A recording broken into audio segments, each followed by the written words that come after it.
2024. It is a pleasure to be here with you. We're going to get started. We're going to start the day recognizing some individuals for outstanding accomplishments. I can't look. It's a surprise. The mayor, our Mayor Francis Suarez, is going to do the recognitions for us today. Good morning, Mayor. How are you today? Oh, wonderful. Anybody in here did yoga before they came to work? I'm in a great mood. I'm like high. I'm high on life. So we're going to have a great meeting today. Let's start with our recognitions. Thank you, Madam Chair. This is a no joking zone.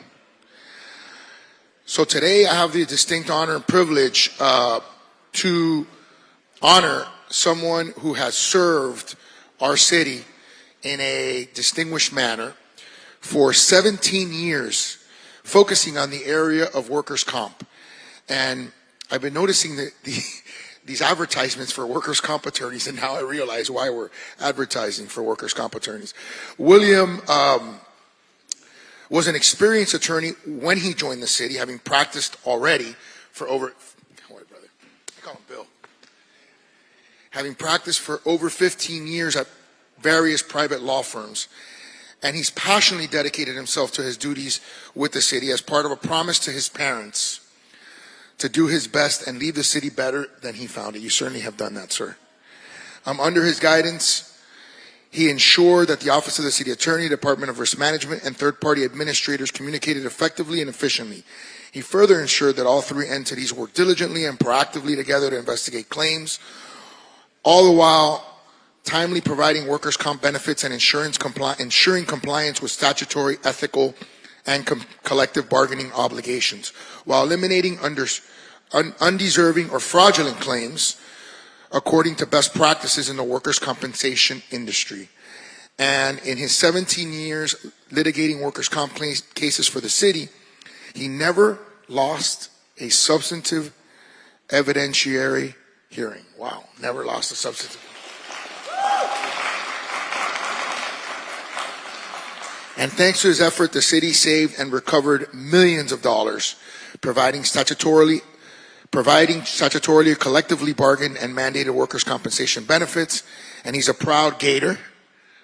Yeah, go Gators. I'm a proud Gator too. We got some Gators in the audience here. And chose a career in public service modeled after his father and brother, both former police officers. He is exceedingly proud of his highly successful daughter. Okay. And fellow UF grad. She's a fellow UF grad. That's good. Oh, we got another UF grad up here. Once you heard Gator, you came up. All right. His career will not end with his retirement. He'll be joining the offices of Sado and Gorowitz, representing injured workers once again, as he has done for 7 years before joining the office of the city attorney. And so, as mayor of the city of Miami, it is my honor and privilege to commend Bill, I call him Bill, Juliax, and I call upon our city commission and the good people of the city of Miami to honor him today. So Bill, thank you so much for all the work. It's been fun working with you. It's been fun working with you. I remember your briefings when I was a commissioner and now as mayor, and so thank you so much for your hard work and dedication to our city, my friend. Would you like?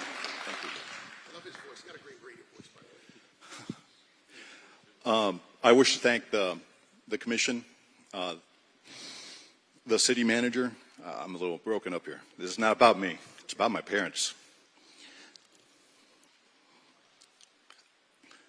The city clerk, the city attorney, all the city attorneys I served under, my fellow colleagues in the office, Carrie McNulty, who's not with us, but helped me whenever I was freaking out before trial and make sure I was setting everything up in case we had an appeal. I'd like to thank you, Mr. Mayor, and your father.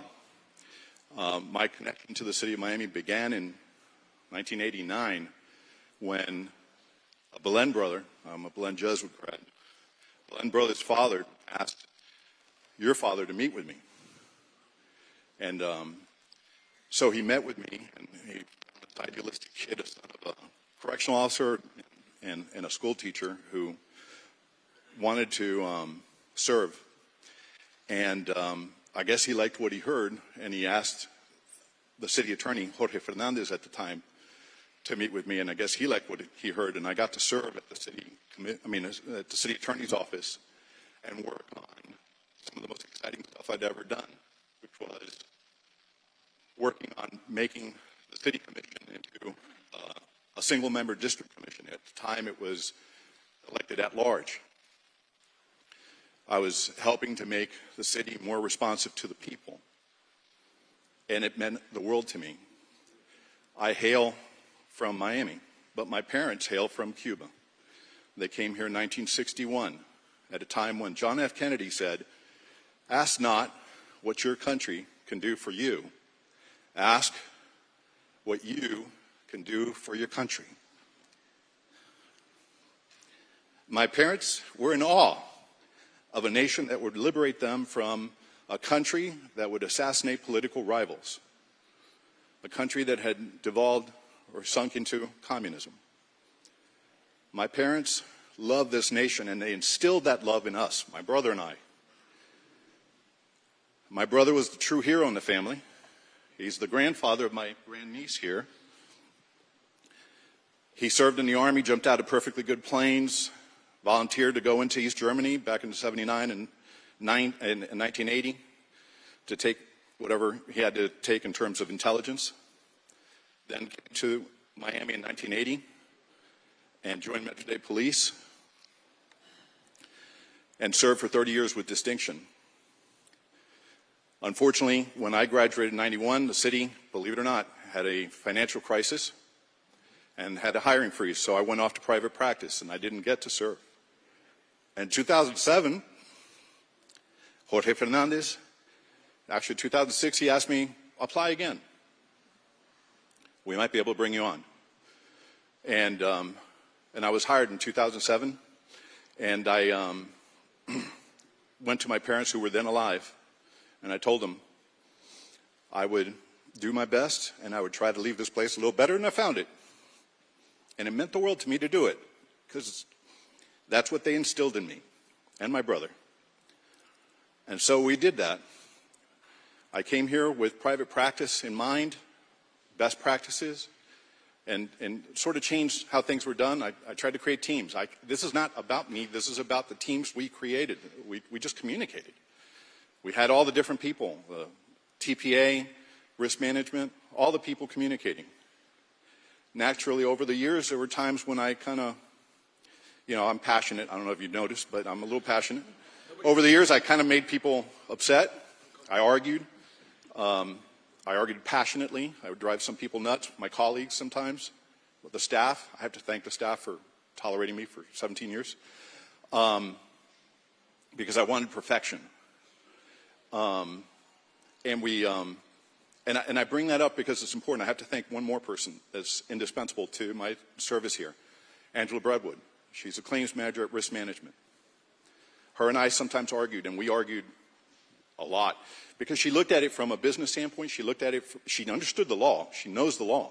She looked at it from a business standpoint, a common sense standpoint, and I looked at it from a, what can I introduce into evidence standpoint. And we clashed, but we kept it respectful. We kept it dignified. We didn't come up with unsubstantiated accusations against each other. It was heated. A justice would call me and say, when mommy and daddy stop arguing, will you tell us what to do? But it was respectful. And I close with that because that's the greatest gift my parents gave me. It was a gift of faith.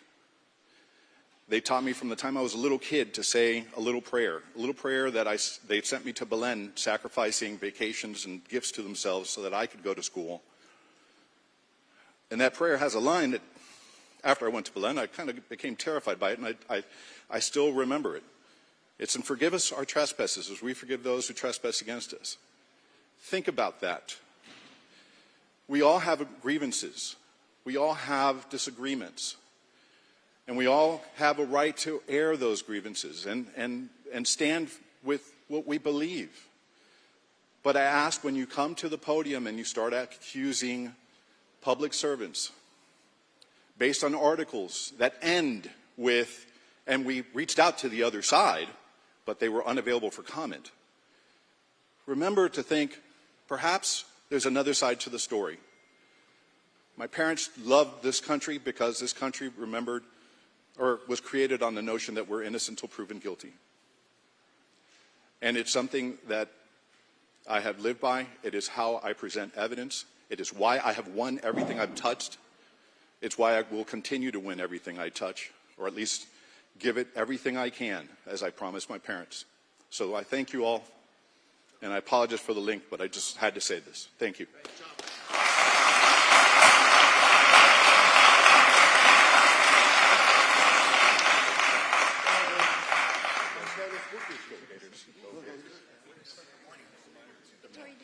It's like my cold plunge.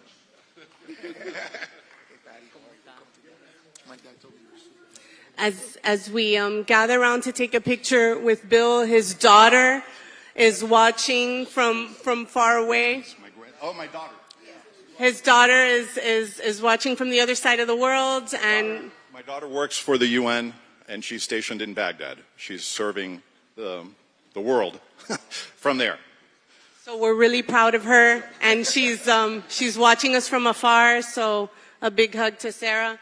And Bill, we're gonna miss you. So thank you for everything you've done for the city of Miami.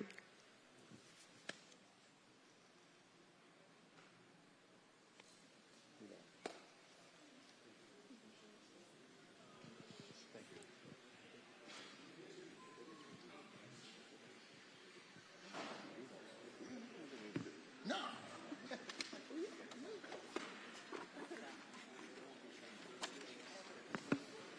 Okay, that's a great way to start the morning. It's better than coffee. Thank you, Bill, for shining a light of truth.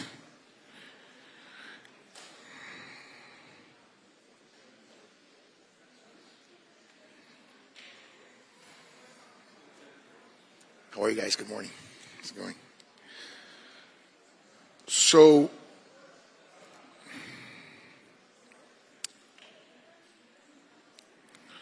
So this week, let me let everybody clear out. Morning.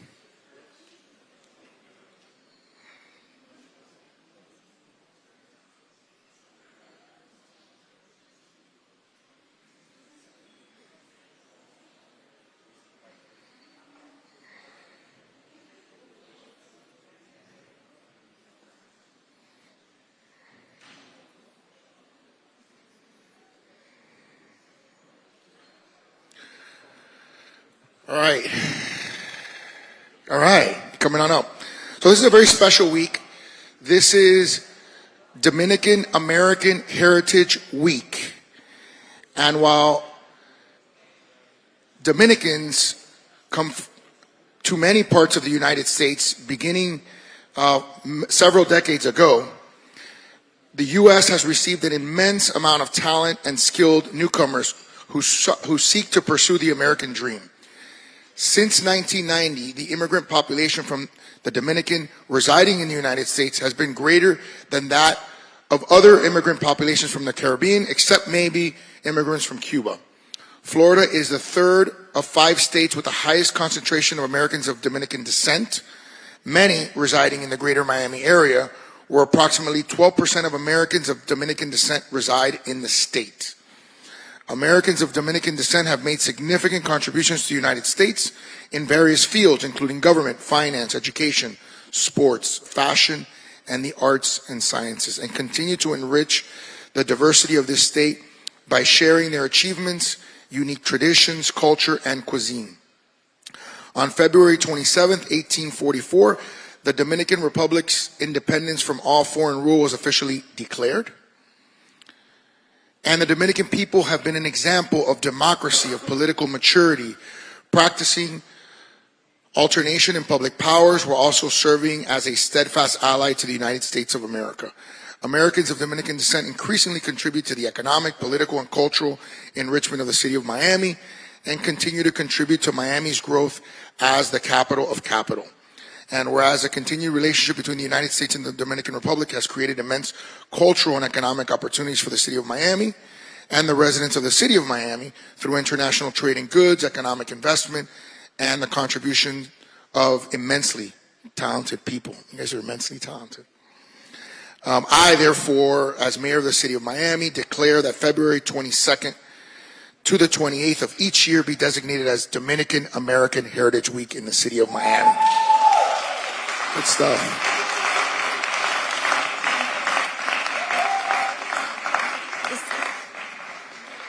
Would any of you like to? ¿Cómo que no? Ah, mira, ahí. She brought it in there. Con ese calor dominicano. Bueno, muy buenos días a todos y todas. Muchas gracias al Mayor Francis por esta distinción que hace al pueblo dominicano, a toda la comunidad dominicana en esta ciudad, a los comisionados, al gerente o al manager de la ciudad y a todo el personal, especialmente a Stephanie, que es dominicana y que trabaja aquí. Gracias, Stephanie, por un aplauso. Sí, muy linda. Quiero saludar a mis vicecónsules que están aquí y de alguna manera agradecer. Somos nosotros parte de esta alcaldía porque nuestro consulado está aquí en Brickell.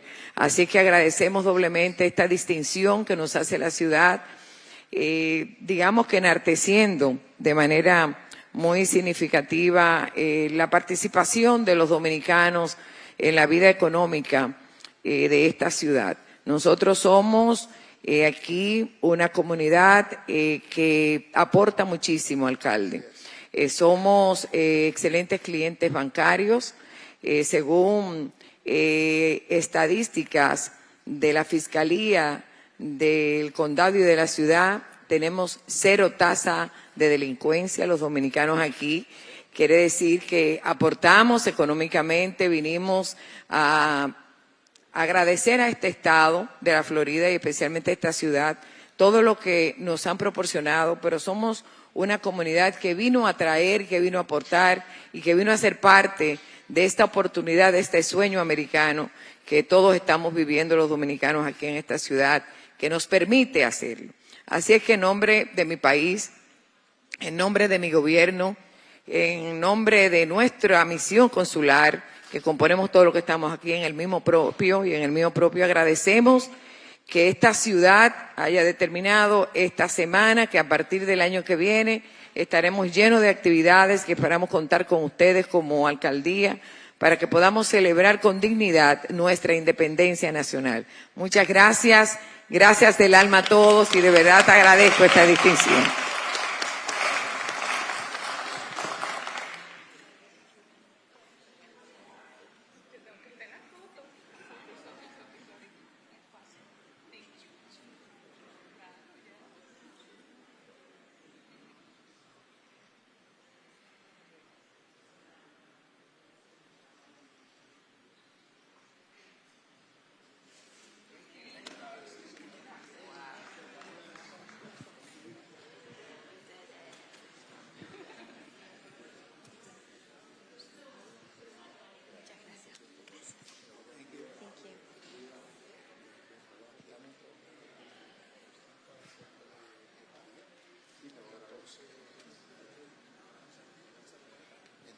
At this time, we are going to begin our meeting with prayer.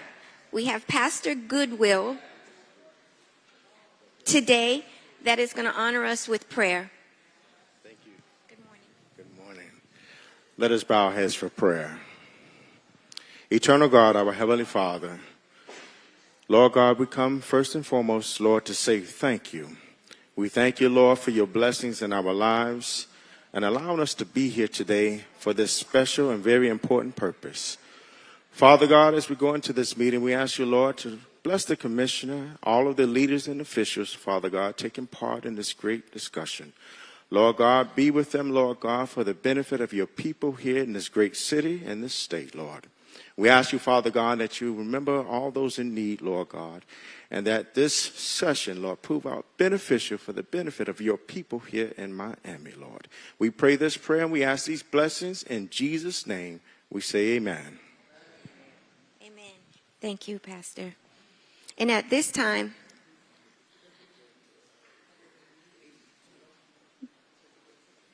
Mayor Suarez, would you lead us in the Pledge of Allegiance, please? To the flag of the United States of America and to the republic for which it stands, one nation, under God, indivisible, with liberty and justice for all. Thank you. Wait.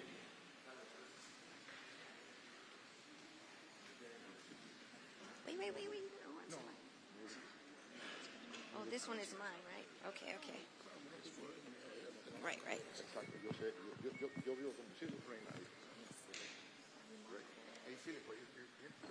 see you wincing.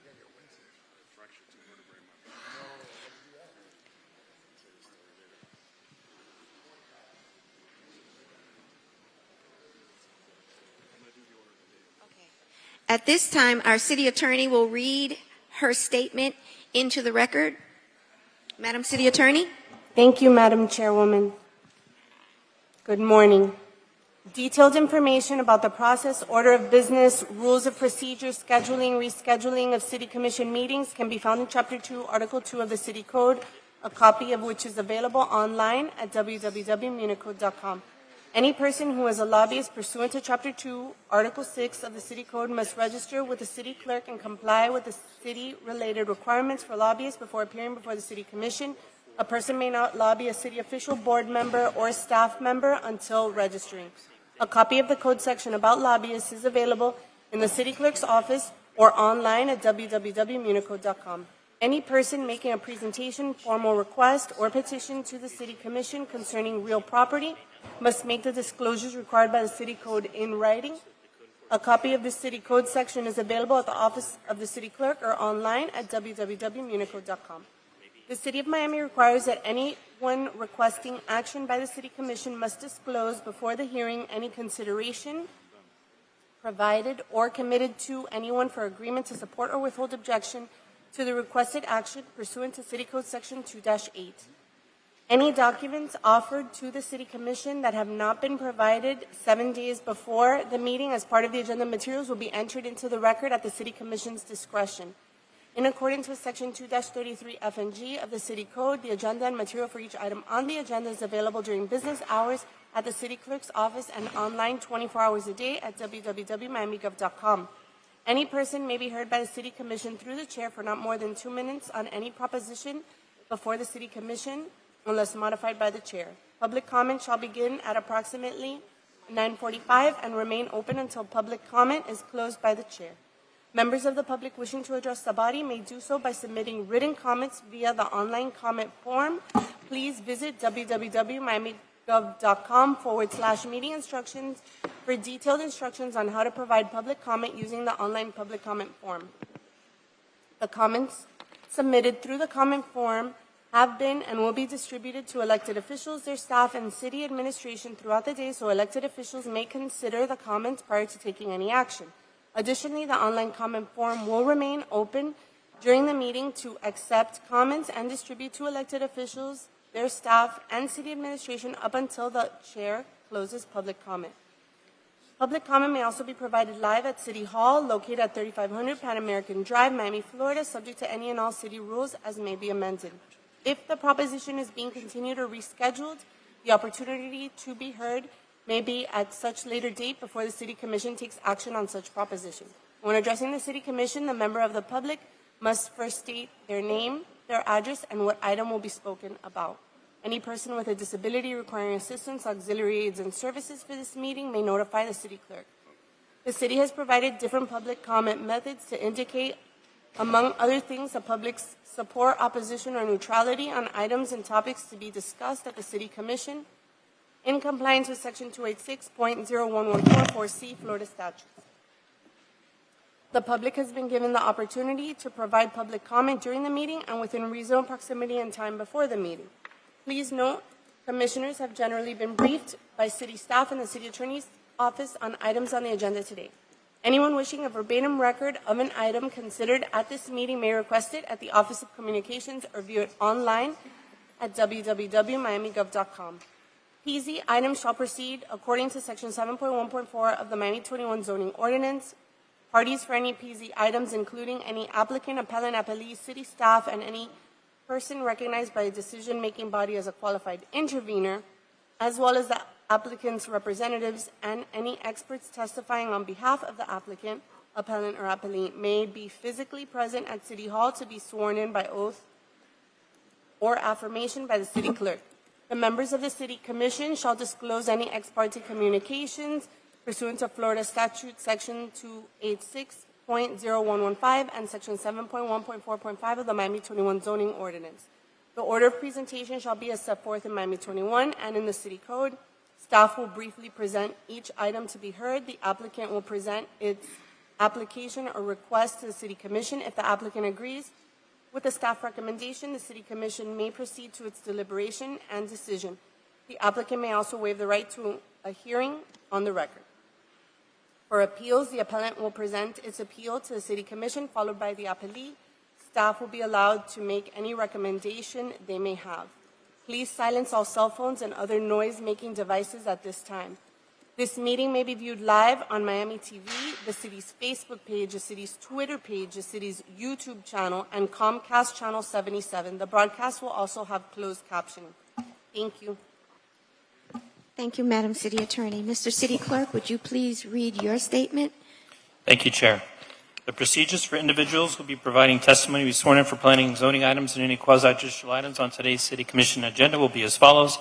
The members of City staff or any other individuals required to be sworn in who are currently present at City Hall will be sworn in by me, the City Clerk, immediately after I finish explaining these procedures. Those individuals who are appearing remotely may be sworn in now or at any time prior to the individual providing testimony for planning, zoning items, and or quasi-judicial items. Commissioners, are you comfortable with all the notice provisions set forth in these uniform rules and procedures we have established for this meeting? Chair, may I administer the oath for the planning and zoning items? Please. Good morning, ladies and gentlemen. If we will be speaking on any of today's planning and zoning items, the PZ items, may I please have you stand and raise your right hand? And this is just for the PZ items. Do you solemnly swear or affirm that the testimony you're about to give at today's hearing is the truth, the whole truth, and nothing but the truth? And your response is? Thank you, Chair. Thank you, Mr. City Clerk. Mr. City Manager, do you have any items that will be deferred, withdrawn on the agenda for today? Good morning, Madam Chair. Commissioners, Madam City Attorney, Mr. City Clerk, at this time, the administration would like to defer and or withdraw the following items. FR1 to be indefinitely deferred. FR5 to be deferred to March 14th. And PZ7 to be deferred to March 14th. That concludes the items. Motion? Not yet. I'm going to ask my colleagues as well. Commissioner Cabello, do you have any items that you want to withdraw or defer from this agenda? Commissioner Cabello? No? No, let me. Commissioner Pardo? 1 second. Yes, PZ1 and PZ2 indefinitely defer. But that's also with Commissioner Carollo, so I'm not sure if we should wait. We could always come back to it. Yeah. Commissioner Reyes, do you have anything that you would like to defer? Since PC7 is going to be deferred, I request indefinite referral of PCA 9, 10, 11, and 12. Which are related. They are related. If we don't pass PC7, then we don't have we don't have constraints, and I am very concerned about those distribution centers that they call of marijuana. I've seen what had happened in other areas. I know what's going on in schools, and as I stated, as a teacher, I receive a lot of information on how bad it is, the marijuana problem, and the vaping problem is, even in schools.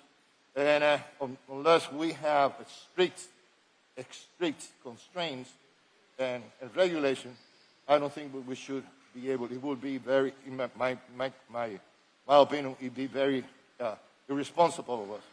If it is medical marijuana, it should be distributed through a pharmacy with a prescription, not with one of those.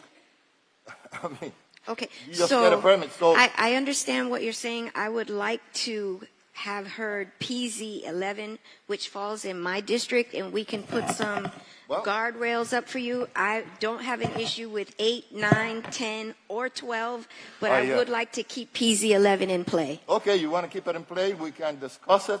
Okay. And I don't think that we should vote in favor of establishing one without having defining real well where they can be, what they can sell, and how can we are going to police them. Okay, so, Because all right, so we have, I also have some concerns. okay, so we're going to defer till 314, PZ 8, 9, 10, and 12. But PZ 11 is going to stay in play. okay, Okay, to what date, I'm sorry? 314. well, 314. So do I have a motion to set the agenda? Motion. Madam Chair, I ask indefinite. You asked for indefinite. I want indefinite deferral until we clarify and Okay. we have rules and regulation in place, which we haven't been able because we have. I mean, we're looking for one Got it. the We're decision gonna- that I wanted. okay. That what is the state? I mean, the federal description of marijuana Okay. as a controlled substance. Okay, so You see? that's been changed to an indefinite deferral. Do I have a motion? Motion. Second? All in favor? Aye. Aye. The agenda has been set. Do we need to, everybody has? Yes, I have another one. Deferral CA4. Okay, wait a second. Hold on a second. No, he lost his turn. No. I'm not saying that. I just want to make sure everybody is. All right, here we have another addition for consideration. You want to defer CA4? CA4. Okay. Vice Chair, are there any items that you would? Okay, so do I have, we deferred PZ 1 and 2. Are you okay with that? Okay. So, no, Madam PZ 1 Chair? and 2 were not Yes. What? so PZ 1 and 2 were not included in the motion. You were going to hold off on that to No, wait I for. didn't. I said we could come back to it. PZ 1 and 2 should Correct. have been in that motion. Right, so now you're going to address PZ 1 and 2 now. No, I said we were going to defer it. If he had an issue, we could revisit, but he That's right. doesn't. It should have been looped in with all of them. That's what I said. So, So then PZ 1 and 2 were deferred to Yes. when? It's indefinitely Indefinite deferred. deferral? Yes. Yes, now that it's my turn to be deferring still. I want to defer to CA4. You said CA4. CA4, I mean. CA4.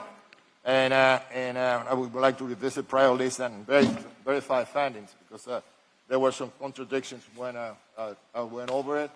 And in some areas that they were, prone to flooding were not included in the master plan.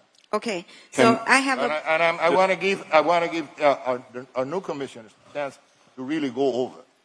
Can I just get, can Mrs. we just get clarity as to when the deferral is? for Correct. CA4 until when? Next meeting? 314? How long will it take you guys to go over and analyze it and meet with this? so on that one, to the next one, the next. meeting? 314. Is that okay with you, or you want it further? No, he's doing it for you. 314. I'm doing for myself, And and I for- also want to give you Yeah, the absolutely. Fine. So 314. Yeah. So do I have a motion? Motion. I have a motion. Second. I have a second. A motion and a second to defer CA4 to 314. All in favor? Aye. Motion carries And unanimously. then, Chair, I just have a statement that I need into the record regarding PZ 1 and 2. Pursuant to Section 62-22 of the City Code, an indefinitely deferred action initiated by the city will cost the city mail noticing, advertising, and posting of properties as applicable. Thank you. Thank you. I also have a pocket item to be read into the record. Madam City Attorney, do you have that? Is that my pocket item? Yes. Yep, thank you, Madam Chair. Madam Chair, give me one moment for that pocket item. So that we deferred 8, 9, 10, and 12, right? Easy. Did we do that? Yes. 8, 9, 10, and Yep. 12, yes. Okay. PZ 11 is still in play. PC 11 is the one in play. Yes. Madam Chair, may I read some scripts now before we get into the pocket items and the public comment for meetings, shade meetings that I have to request next time? Because Please. Thank you. Madam Chair and members of the Commission, pursuant to provisions of 286.0118 Florida statutes, I'm requesting that at the City Commission meeting of March 14, an attorney-client session closed to the public be held for purposes of discussing pending litigation in the matter of Grace Inc., Engage Miami Inc., South Dade branch of the NAACP, Miami-Dade branch of the NAACP, Clarice Cooper, Jared Johnson, Janelis Valdez, and Alexandra Contreras versus City of Miami, case number 122CV240066 KMM, pending in the United States District Court of the Southern District of Florida, City of Miami versus Grace Inc., Engage Miami Inc., South Dade branch of the NAACP, Miami-Dade branch of the NAACP, Clarice Cooper, Jared Johnson, Janelis Valdez, and Alexandra Contreras, case number 23-12472, pending in the United States Court of Appeals for the 11th Circuit and American Civil Liberties Union of Florida, Inc. versus City of Miami, case number 2023-023-038, CA01, currently pending in the Circuit Court of the 11th Judicial Circuit and inform Miami-Dade County, Florida, to which a city is presently a party.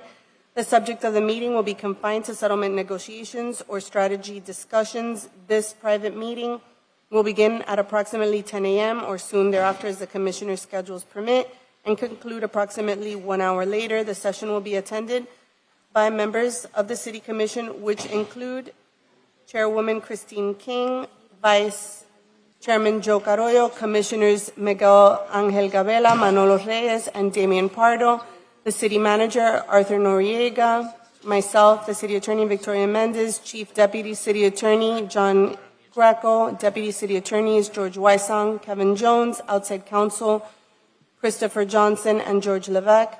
A certified court reporter will be present to ensure that this session is fully transcribed, and the transcript will be made public upon the conclusion of the litigation. At the conclusion of the attorney-client session, the regular commission meeting will be reopened, and the person chairing the commission meeting will announce the termination of the attorney-client session. Madam Chairwoman and members of the City Commission, pursuant to the provisions of Section 286.0118 Florida statutes, I'm requesting that at the City Commission meeting of March 14, 2024, an attorney-client session closed to the public be held for purposes of discussing the pending litigation in the matters of the Mad Room LLC, DBA Ball and Chain, Altos Mexicano LLC, Taquerias El Mexicano, Little Havanas, Arts Building LLC, La Gran Fiesta LLC, and City versus City of Miami, case number 21CV23485 RKA, pending in the United States District Court for the Southern District of Florida, Tower Hotel LLC, Florida Limited Liability Company, Piedras Villas LLC, a Florida Limited Liability Company, Beatstick LLC, a Florida Limited Liability Company, El Choping LLC, a Florida Limited Liability Company, and Yo Amo Calle 7 LLC, a Florida Limited Liability Company versus City of Miami, case number 2022-008-069 CA44, pending in the Circuit Court of the 11th Judicial Circuit and inform Miami-Dade County, Florida. Tower Hotel LLC, a Florida Limited Liability Company, Piedra Villas LLC, a Florida Limited Liability Company, Beatstick LLC, a Florida Limited Liability Company, El Choping LLC, a Florida Limited Liability Company, and Yo Amo Calle 7 LLC, a Florida Limited Liability Company versus the City of Miami, case number 3D23285, pending in the District Court of Appeal of the State of Florida, 3rd District, to which the city is presently a party. The subject of the meeting will be confined to settlement negotiations or strategy discussions. This private meeting will begin at approximately 10 a.m. or as soon thereafter as the Commissioner's schedules permit and conclude approximately 1 hour later. The session will be attended by members of the City Commission, which include Chairwoman Christine King, Vice Chairman Joe Carollo, Commissioners Miguel Angel Gabela, Manolo Reyes, and Damian Pardo. The City Manager, Arthur Noriega, the City Attorney, Victoria Mendez, Chief Deputy City Attorney, John Greco, Deputy City Attorneys Kevin Jones and George Wysong, Division Chief Rachel Dooley, City's Outside Counsel, Raquel Rodriguez, and Michael Ducko. A certified court reporter will be present to ensure that the session is fully transcribed, and the transcript will be made public upon the conclusion of the litigation. At the conclusion of the attorney-client session, the regular commission meeting will be reopened, and the person chairing the commission meeting will announce the termination of the attorney-client session. And lastly, Madam Chairwoman and members of the City Commission, pursuant to provisions of Section 286.0118 Florida statutes, my office is requesting that at the City Commission meeting of March 14, 2024, an attorney-client session closed to the public be held for purposes of discussing the pending litigation in the matter of William Fuller, Martin Pinilla II, the Barlington Group, LLC, Calle 8 Marketplace, LLC, Yo Amo Calle 7, LLC, Little Havana Arts Building, LLC, Little Havana Arts Building 2, LLC, Tower Hotel, LLC, Brickell Station, LLC, Piedras Villas, LLC, Futurama, LLC, El Shopping, LLC, Beatstick, LLC, Viernes Culturales, Cultural Fridays, Inc., Little Havana Bungalows, LLC, and El Hab Trust, LLC versus City of Miami, Joe Carollo in his individual capacity, Arthur Noriega in his individual capacity, Victoria Mendez in her individual capacity, Rachel Dooley in her individual capacity, Asael Marrero in his individual capacity, Daniel Goldberg in his individual capacity, William Ortiz in his individual capacity, Luis Torres in his individual capacity, Adrian Plasencia in his individual capacity, Renee Diaz in his individual capacity, Yvonne Bayona in her individual capacity, John Doe's 1 through 20, case number 23CV-24-251 RAR pending in the United States District Court, Southern District of Florida, to which the city is presently a party. The subject of the meeting will be confined to settlement negotiations or strategy discussions. This private meeting will begin at approximately 10 a.m. or soon thereafter as the Commissioner's schedules permit and conclude approximately 1 hour later. The session will be attended by members of the City Commission, which include Chairwoman Christine King, Commissioners Miguel Angel Gabela, Manolo Reyes, and Damian Pardo. The Chief Financial Officer, Larry Spring, Chief Deputy City Attorney John Greco, Deputy Attorneys Kevin Jones and George Wysong, City's Outside Counsel Raquel Rodriguez, and Michael Ducko. A certified court reporter will be present to ensure that this session is fully transcribed, and the transcript will be made public upon the conclusion of the litigation. At the conclusion of the attorney-client session, the regular commission meeting will be reopened, and the person chairing the commission meeting will announce the termination of the attorney-client session. Thank you. I have your packet now. Please. Attorney, Yes, Commission. what is this shade meeting all about? There are three potential shade meetings. For sure, we're having two, which is Grace and discussions of settlement, and the Mad Room case and the Tower case. I'm not sure if we're having the third, but I'm announcing it just in case, depending on what happens in the shade meetings. But it seemed to me that what you were reading has to do with the Mad Room 2. Right. That would be a separate shade meeting if we have it. Okay. And in that one, you, me, and the manager will not be there. If it happens. Any new lawsuits this week from these pillars of the community? No, I think Okay. I think I covered a few of them that we have right now. Very good.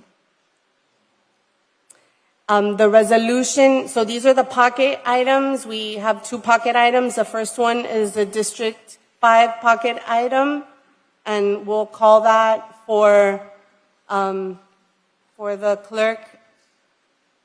I have a District 4 pocket item, Badia Center. I don't have a pocket item.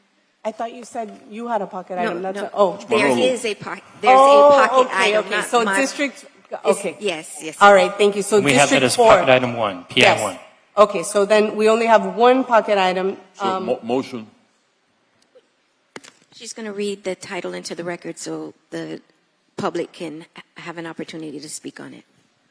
So a resolution of the Miami City Commission with attachments de-appropriating park impact fees in the total amount of $6,500,000 previously allocated to the Douglas Park Community Center project, project number 40B40581 in the City of Miami's fiscal year 2023-24 multi-year capital plan adopted on September 9, 2023, pursuant to Resolution Number R230376 and and reappropriating said funds to the Badia Center facility at Flagami Park Project, project number 40B203515, Badia Center Project, all as set forth in Exhibit A, attached and incorporated, ratifying, approving, and confirming certain necessary actions by the city manager and designated city departments in order to update the capital plan,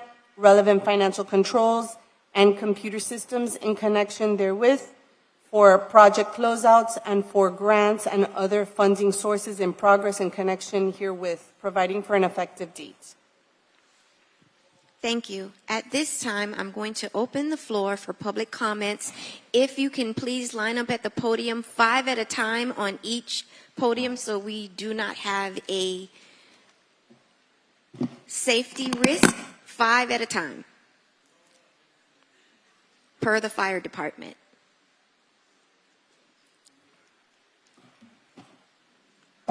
Good morning. How are you today? Good morning, Madam Chair and the Commission. My name is Fernando Mondi. I'm a resident in the South Grove, and I yield my time to the vile little man, Billy Corbin.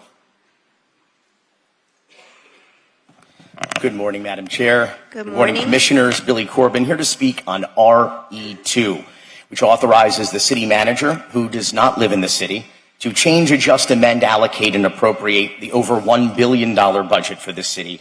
You should not vote to give him that authority. Art Noriega and his irresponsible spending must be reined in. He is not a worthy steward of taxpayer money. On January 11th, he promised that on January 25th, he would provide an explanation for the records that show he's exploited his public position for private profit. It's now February 22nd. We're still waiting. I guess that's what we call Miami time. Noriega can't be trusted, and we need accountability on this budget, especially when it comes to the blank check that he and some of you have given to City Attorney Victoria Mendez, who also doesn't live in the city. Her abuse of outside counsel is a budget black hole, sucking tens of millions of dollars every year. And all you have to show for it is loss after loss, in motion after motion, and case after case. The most recent loss just yesterday, when Judge Rodney Smith, who was appointed by former President Donald Trump, Mr. ruled... Corbin? Yes. The item. Consistent with the agenda budget. and the agenda packet, Madam Chair, The budget. it is about the budget. The budget, not some judge's order ruling. Everyone can get that information from the Miami Herald and other sources. The judge reaffirmed that this was that this was in Commissioner Carollo's personal capacity. That means that it's the city's, that it's not the city's fight, and taxpayers should not pay the bills out of the budget, Madam Chair. I brought it back around. I'm sorry. Took me a few seconds. Thank you. But what steps has the city attorney taken to ensure that the city will be reimbursed into the budget and that taxpayers are not left holding the bag? If she hasn't done anything, you should consider whether her failure to adequately protect her real clients, the city and the residents, constitutes Corbin, malpractice. The budget, not our city attorney. I'm glad that we're talking about the budget today, because late last night, Commissioner Carollo said that he's moving forward with his appeal, but in a February 9th ruling, the judge explicitly stated Mr. this is Corbin, about if the I bond. interrupt you again, I'm going to have you removed. We are talking about the city's budget, not Is the city lawsuits, going to pay not- the bond to appeal, the $70 million bond out of the budget, madam? I have. Is this- I- that's that what is I'm- not before us. That has not been It's requested. an RE2. It covers the budget that of the is not city, in- Madam that Chair. is not in our budget. RE2 would That is allow not the in city our budget. manager and the attorney to cover that bond worth $70 million unilaterally without any input from the commission. And you promised, and Commissioner Reyes promised I have 4 minutes, Madam Chair. You and Commissioner Reyes promised last summer publicly that no tax dollars would go to pay the judgment, yet tax dollars are still paying. And continuing down this road would break the promise and violate your fiduciary duties to the city. I ask that you either vote down RE2 and pass separate resolutions to accomplish the following, or if you pass RE2, please only do so with the following as amendments. Number 1, a moratorium on all outside counsel expenses and on all cases alleging misconduct in their personal capacity, including Carollo's legal fees. 2, a full public accounting from the city attorney's office on all outside counsel firms and payments since 2017 and the projected expenditures on outside counsel for 2024. And finally, number 3, ban the use of city funds or property for the bond necessary to proceed with defendant Carollo's appeal or any settlements, global or otherwise, in that matter. Please stop the reckless spending of Art Noriega and Victoria Mendez. Thank you, Madam Chair. Thank you. Madam City Attorney, on this one, I'm not going to let it go. I'm going to speak now, not an hour from now, Go, when everybody forgets. Commissioner. Mr. Corbin, but you're not going to respond. I have to clear the record. I have to clear the record for the core jester for Ball and Chain, their spokesperson.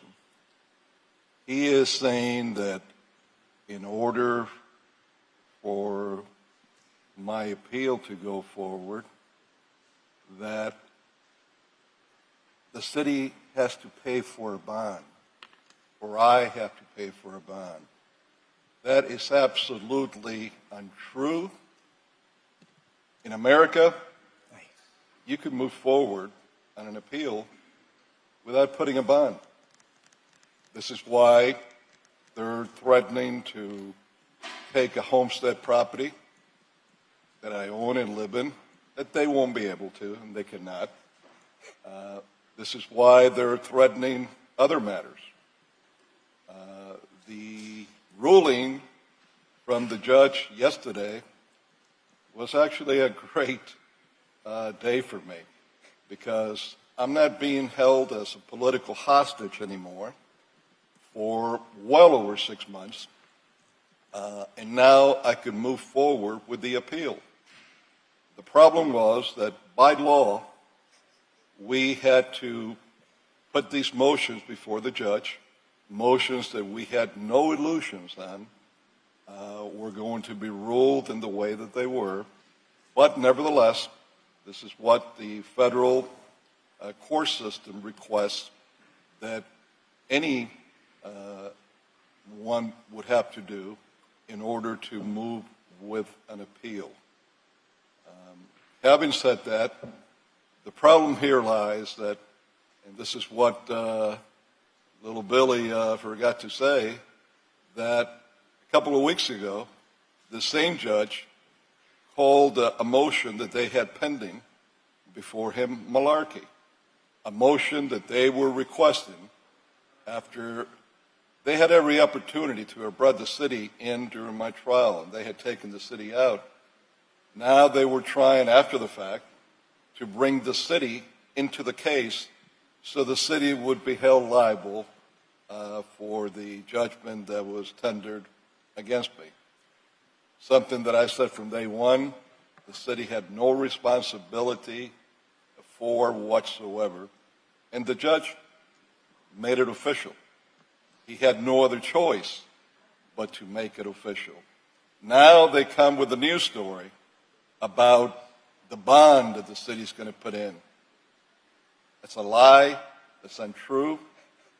And the only truth that's there is that these people are trying to get 150 million, maybe less, maybe more, from the city of Miami in one way or another.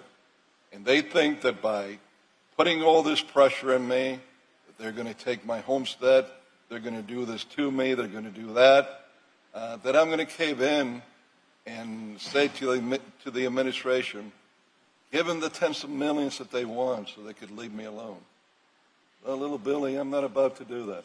And you could laugh all you want. And by the way, since you brought this up, you don't live in the city of Miami. And the only reason you're here is because you are a paid gun for these characters. By whom? You know who they are. Okay? You know who they are. Would you say it for the record, please? I've said it for the record. Who? I've said it for the record. I've said it for the record. So, having said that, I hope that I set the record straight for those that might be confused with this new campaign that they've started about the city having to put a bond on my behalf. It's not true. It's not going to happen. I don't have to put any bond in order to appeal. They're petrified of the appeal because they know there's no way they're going to win that appeal. No way whatsoever. Thank you, Madam Chair. Good morning. Good morning, Elvis. Good morning, Commissioners. Elvis Cruz, 631 Northeast 57th Street. I'm here to gladly support RE3, which honors the late Reverend Ken Major with a street naming. I had the great pleasure of knowing Reverend Major since 1981. He was my good friend and neighbor, a warm-hearted, wonderful man who made the world a better place. FR3 and 4, yes, please get rid of those billboards. If I had a magic wand, I would get rid of all outdoor advertising, whether it's called billboards or murals or kiosks. It's visual pollution. Thank you, Commissioner Pardo, for being the voice of reason and doing the right thing on this issue. PZ6 is the special treatment for T5 zoning. It's a camouflaged upzoning. You've heard Andy Parrish speak against it several times, and he's right. Please deny that proposal. Lastly, PZ1 and 2. Our city parks should be sacred ground to be preserved and protected for the benefit of the general public. Unfortunately, we've seen our parks used as vacant lots for construction projects, be it museums. PZ1 and 2 has been indefinitely deferred. I'm aware of that. Thank you. Okay. Be it for museums, private businesses, a basketball arena, a soccer stadium, and school facilities. Please protect and preserve our precious parks. Thank you. Thank you. Good morning. Good morning. My name is Mark Rosenblum, Chief Operating Officer, Perez Art Museum, Miami, PAM, 1103 Biscayne Boulevard, Miami, Florida, 33132. I'm here today in opposition of FR3 and FR4. As they say, the third time is the charm, as I recently stood before you on January 25th and February 8th. The theme of my last two visits has been to remind this commission how much we at the Art Museum appreciate our long partnership with this city, how valuable it is to have a world-class flagship like PAM in District 2, how much we do for the residents and beyond regarding education, presentation of art, empowering and employing our local artists, creating more than 200 jobs, having a material impact on the growth of this community, a crown jewel on Biscayne Bay, the diamond in the crown carrying the word Miami in our name. Proud to represent our 40 years of service, our recognition worldwide. PAM and its partner OBM have been in good faith from the start, following the requirements of the city and the state. The city ordinance allowing us a clear path was approved more than a year ago, January 2023. The building permit was issued in October, and tremendous efforts have been made to deliver an outcome that will accomplish the following: connect PAM to the many communities it serves, amplify the tremendous work and success of our institution, and most importantly, sustainability, allowing the museum a dedicated source to fund present and future capital expenditures. We're at the finish line. I thank you in advance for doing the right thing and allowing us to complete the construction, start displaying digital art, promoting our many offerings, and generating the revenue we have relied on to keep Pam strong and beautiful. Thank you. Thank you. Good morning.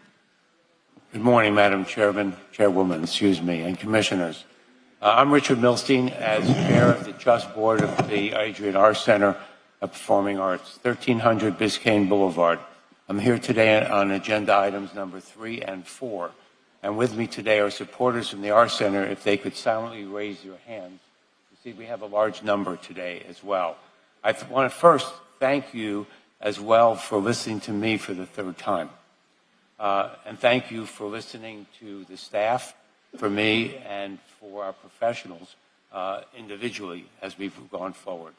As Chair of the R Center, we have a friendly amendment today to proposal of ordinance number 2-779, which if amended would be a grandfathering in the R Center of the current conditions and lift any moratorium for the R Center to complete the permitting process with the city.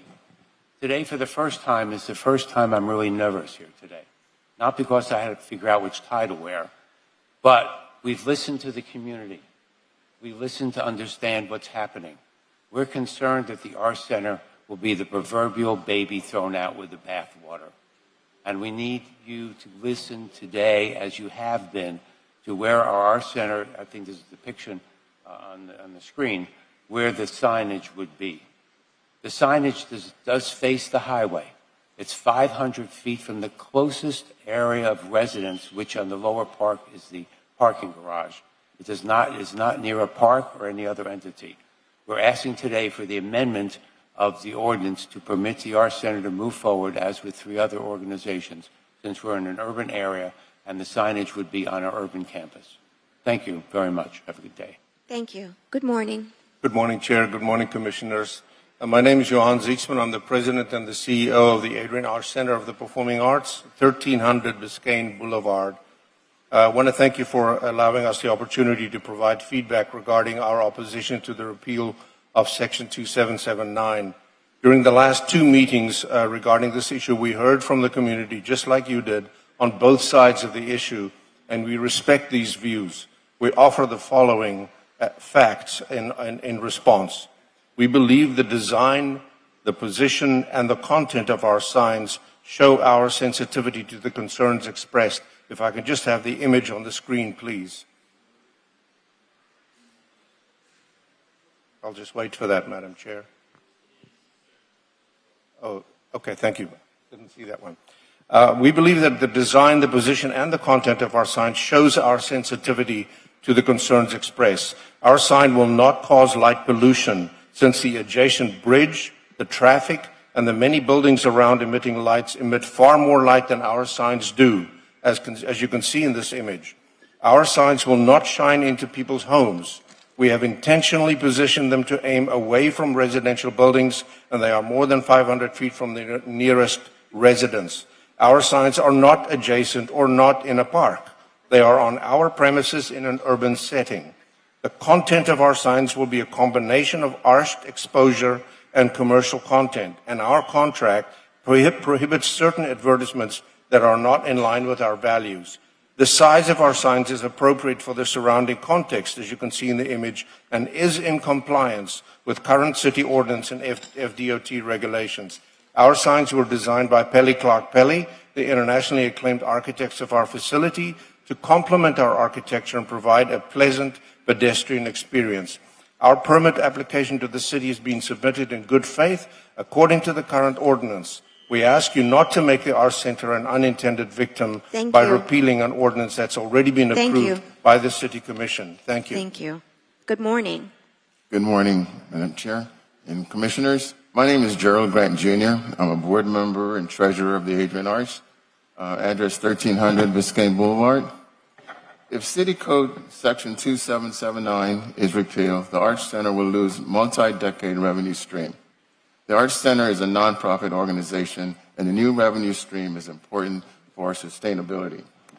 This revenue is extremely important as we, as most cultural institutions, continue to navigate the daunting task of rebuilding our budgets after the COVID-19 pandemic. Having this sustainable, predictable revenue stream, the Arch will be able to provide meaningful programs towards helping our students in the community. Currently, we offer over 90,000 programs benefiting members in our community. Last year, nearly 300,000 guests attended shows and events at the Arts Center. 45% of the artists who performed are residents of South Florida. Over 70,000 students were served. I reflect on when I was a student at Miami Edison Senior High, when we had the program of Junior Achievement. That was a very impactful program that transformed my life and gave me an opportunity to see something different. I respectfully request that the Commission rejects any efforts that would infringe on the Arts Center rights to move forward with this important project. Thank you so much. Thank you. Good morning. Good morning. My name is Robert Toffolo. I'm the Chief Financial Officer at the Perez Art Museum, Miami, 1103 Biscayne Boulevard, Miami, 33132. I'm here this morning to speak in opposition to FR3 and FR4. The sign at PAM complies with the height restrictions of the PAM lease between the city and the museum. The PAM lease was amended on July 9th, 2009 to state that the roof of the building shall not exceed 70 feet from the finished level of the night plaza, and other penetrations shall not exceed an additional 40 feet above the roof. In total, non-roof penetrations may not exceed 110 feet above the height of the finished level of the plaza. As illustrated in the image shown here, the sign clearly complies with the height limitations outlined in the 2009 amendment. Thank you. Thank you. Good morning. Good morning, Madam Commissioner, Commissioners. I'm here to speak in opposition to FR3 and FR4. My name is Eric Kurzman, 268 Northwest 45th Street, Miami, Florida. I've worked at the Adrian Arts Center for the past 10 years. I'm going to read a letter provided by Mitch Hirsch, who is the project architect for the design of the Arts Center and the design of the proposed signs at the Arts Center. Mitch's statement follows. Pelley Clark and Partners has been collaborating with the Arts Center team on the design for 2 signs on their campus since 2020. We saw the signs as a great opportunity for the center and knew their design needed to be handled in sensitive and deliberate manner. We investigated many approaches and concluded, from a master plan perspective, the signage should appear as quotation marks bracketing the 2 sides of the Arts Center. The location, scale, and orientation of each sign was carefully composed in harmony with architectural elements of the Arts Center's sculptural buildings. Each sign is supported by a dynamic composition of individual elements embodying the relationship of individuals to a performance ensemble. The relationship of the signs to their context was studied extensively, including the relationship to the future illuminated signature bridge and adjacent buildings and uses. The area surrounding the sign is a cultural district, and the signs do not face residential buildings. The digital sign project will make a positive contribution to the Arts Center campus and will highlight public programming in arts and culture in Miami. Thank you very much. My apologies, Chair. Sir, if I can have your name again for the record, I missed it earlier. My apologies. Eric, A-R-I-C, Kurzman, K-U-R-Z-M-A-N. Thank you, sir. Good morning. Morning. How are you? My name is Carol Ann Taylor, and I am a 30-year resident of District 2 and a member of the Arts Center's Board of Directors.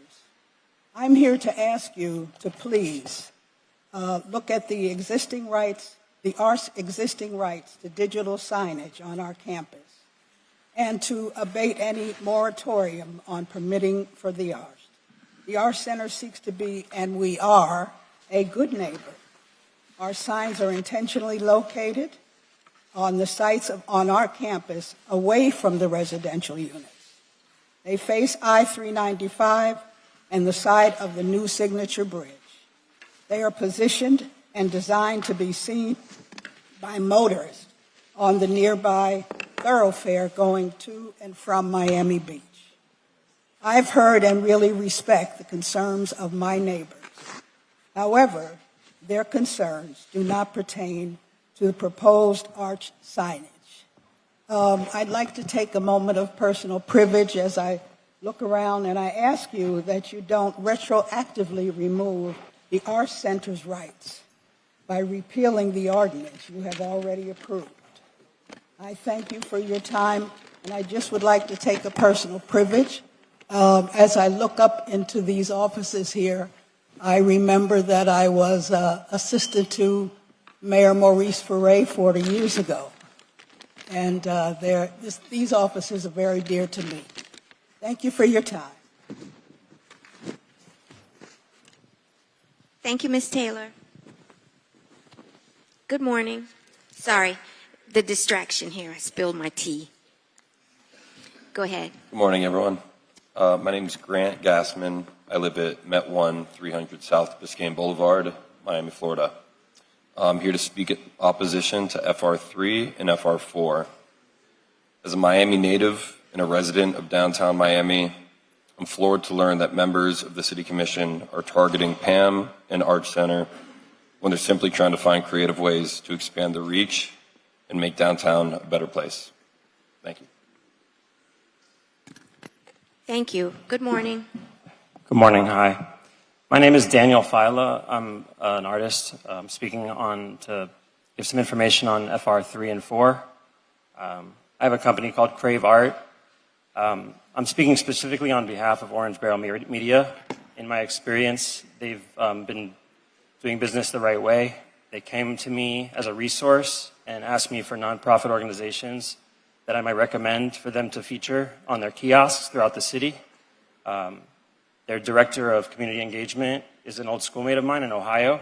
I know him to be a really great person and giving to minority community all the time. I have no, I'm beholden to no one here. I don't particularly feel supported by any of our local art institutions.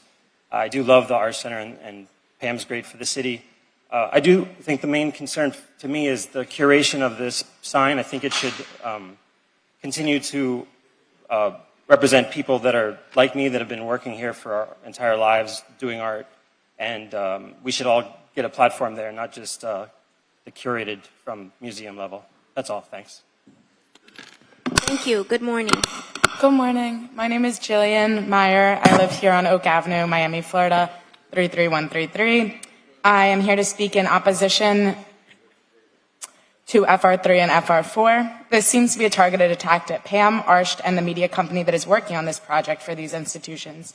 And it is bad business and an embarrassment that the city is trying to strip these groups of their vested rights. It is time for our commission to behave rationally. Please vote against FR3 and FR4. Thank you. Thank you.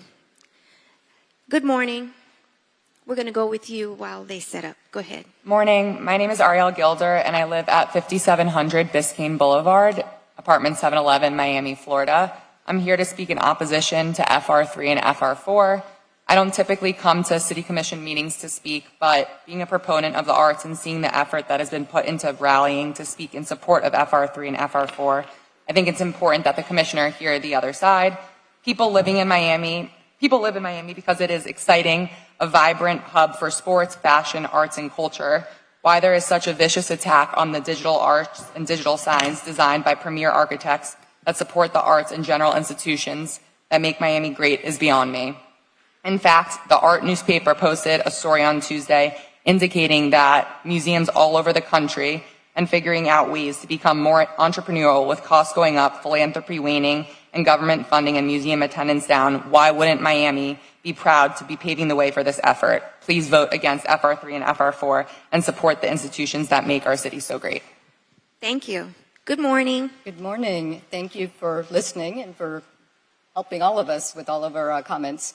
I'm here regarding Morningside. My name is Maggie Ramos. I'm a Morningside resident since 1993, Miami native. Maggie, what agenda item are you speaking on? CA4. CA4.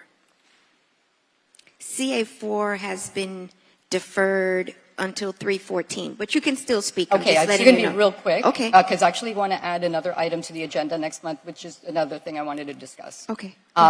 I just want Morningside to be considered. I've noticed, I've been in many meetings, I'm the Morningside Resiliency Ambassador, and that has not been on any of the maps for flooding, and we have significant flooding in the neighborhood, around the park, on North Bay Shore, on 50th. Damien, I know you know about this. It's We a just real had a problem. meeting. We just had a meeting with the HOA, and there's going to be another I meeting. would love to be involved in those meetings. There's one coming up, so just reach out to our office. Okay, thank you. And then I also wanted to give you a very important update on the rookery. Tropical Audubon Society went out yesterday morning and they did a survey. And this is basically, I just wanted to show you quickly. This is a very frightening situation. I don't know if you can see the video, but it's a jet ski that almost hit 2 boats. This happened last weekend. Very stressful. It's very, very stressful watching what's going on out there. That almost, I don't even know. He fell. Nobody even stopped. It was crazy. As I mentioned, they did go out. The bird diversity is amazing, and we need to do all we can do to protect these habitats. This is from them. They went out yesterday right before sunrise. Yellow-crested night herons, magnificent fricate birds, great egrets, blue herons. I mean, we've got a great diversity, and some of these are protected. We need to really do something about all of the speeding in that channel, in that area, in the aquatic preserve right next to the rookery. And there was a manatee sighting. Right after that, 10 minutes later, there was a jet ski that ran it over. We witnessed it. We need to do better. That's all I have. Thank you. I'd like to add that to the agenda for next meeting. Tropical Audubon will be here with the actual results of their survey. Thank you. Thank you. Good morning. Good morning, Commissioners. Thank you for your time and dedication. My name is Joel Rodriguez, Vice President of Concerned Citizens of Edgewater, 235 Northeast 25th Street. We're here to speak on item FR 3 and 4. I'm opposed to oversized signs being installed along the corridor. We believe that the neighborhood, we've been dedicated to improving the area for many, many years. We believe that the Adrian R. Center has been a fabulous addition to our community, and we think that this addition is a detriment to the enjoyment of the architecture that's been created, and we feel that it should not be done. Thank you very much for your time. Appreciate it. Thank you. Good morning. Hi, good morning. Guillermo de la Paz, 3441 Charles Avenue. I'm here to speak on behalf of PC5. Congratulations to the two new commissioners. Commissioner Pardo, you're my commissioner. I live in Charles Avenue. This is a major change in zoning, and there is no engagement, no information with any of the neighbors. The West Grove is a small, is 15 square blocks, and we don't have jet ski problems or billboard problems. We have shootings, drugs, lack of code compliance. We don't have capital improvement. We need engagement. If we're planning to do a major change on zoning, I will tell you there is a plan for engagement. So this is just the first step, what you're seeing here. And then it becomes socialized, and there's a whole plan that we will roll out. So you will be included, and the community will be very much aware. I would love to be involved. I would love to be informed. But your office has been very passionate about firing the mayor, about, well, I don't see engagement in our part of, I mean, we're part of the city. We've done a lot of meetings there in the West Grove. Just reach out to our office and become part of the next one. I mean, we're consistently present in the West Grove. There was a shooting on February 13th. Commissioner. And we don't have anybody from the city showing Sir, up. Yes. if the commissioner can have his staff pull you to a side and they will directly speak with you. Commissioner Pardo? Yes. Okay. Yes, that'd be great. Okay. So if you could step aside, his team will come and speak to you directly. I understand, and I'm going to do that. But here's my question. I'm allowed to speak. Oh, yes, you are. But the back and forth. He started. Well, he was just responding. It would be easier for the rest of the persons who have public comment to. I grew up in a communist country, and this podium for me, it means democracy. It and does. I should be allowed to say You what I are. have to say about where I live and where my family live. You You are. You do. We pride ourselves in having folks come up and speak for public comment. However, there's some of the dialogue that you're having with the commissioner that would be better served with him and his staff. But you can absolutely say what you have to say. So perhaps How much time I have left? you have 30 seconds left. I'm sorry. Anybody that knows me know that was a slip up. So you have 30 seconds left to finish. So I'm willing to engage with the commissioner offices, and I have been trying to do that for the past 10 years. We have, prior to him, a commissioner who was serving for 6 months, and prior to that, we have a commissioner who was running political campaign for 6 years.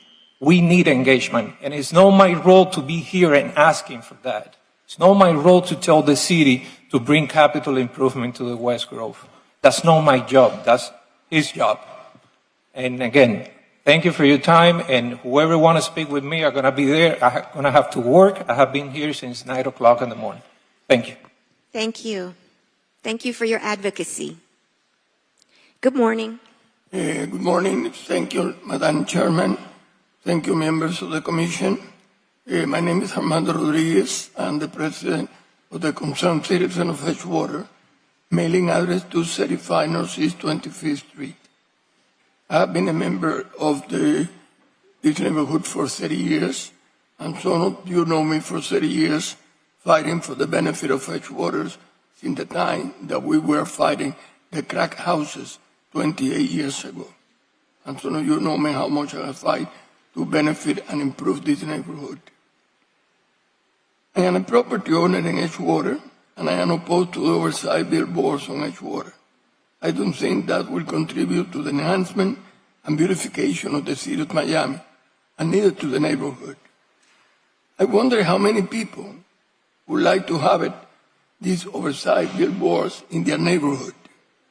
Please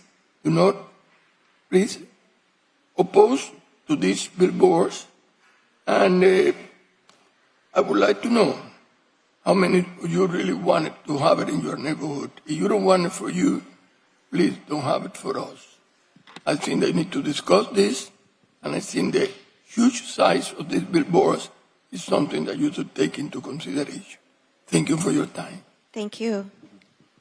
Good morning. Happy Thursday. Happy Thursday.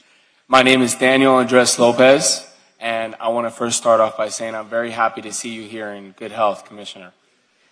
I'm here to speak on PZ5, and while I am a huge proponent of PZ5, I would like to say I think this might be a waste of time. And the reason why is compatibility.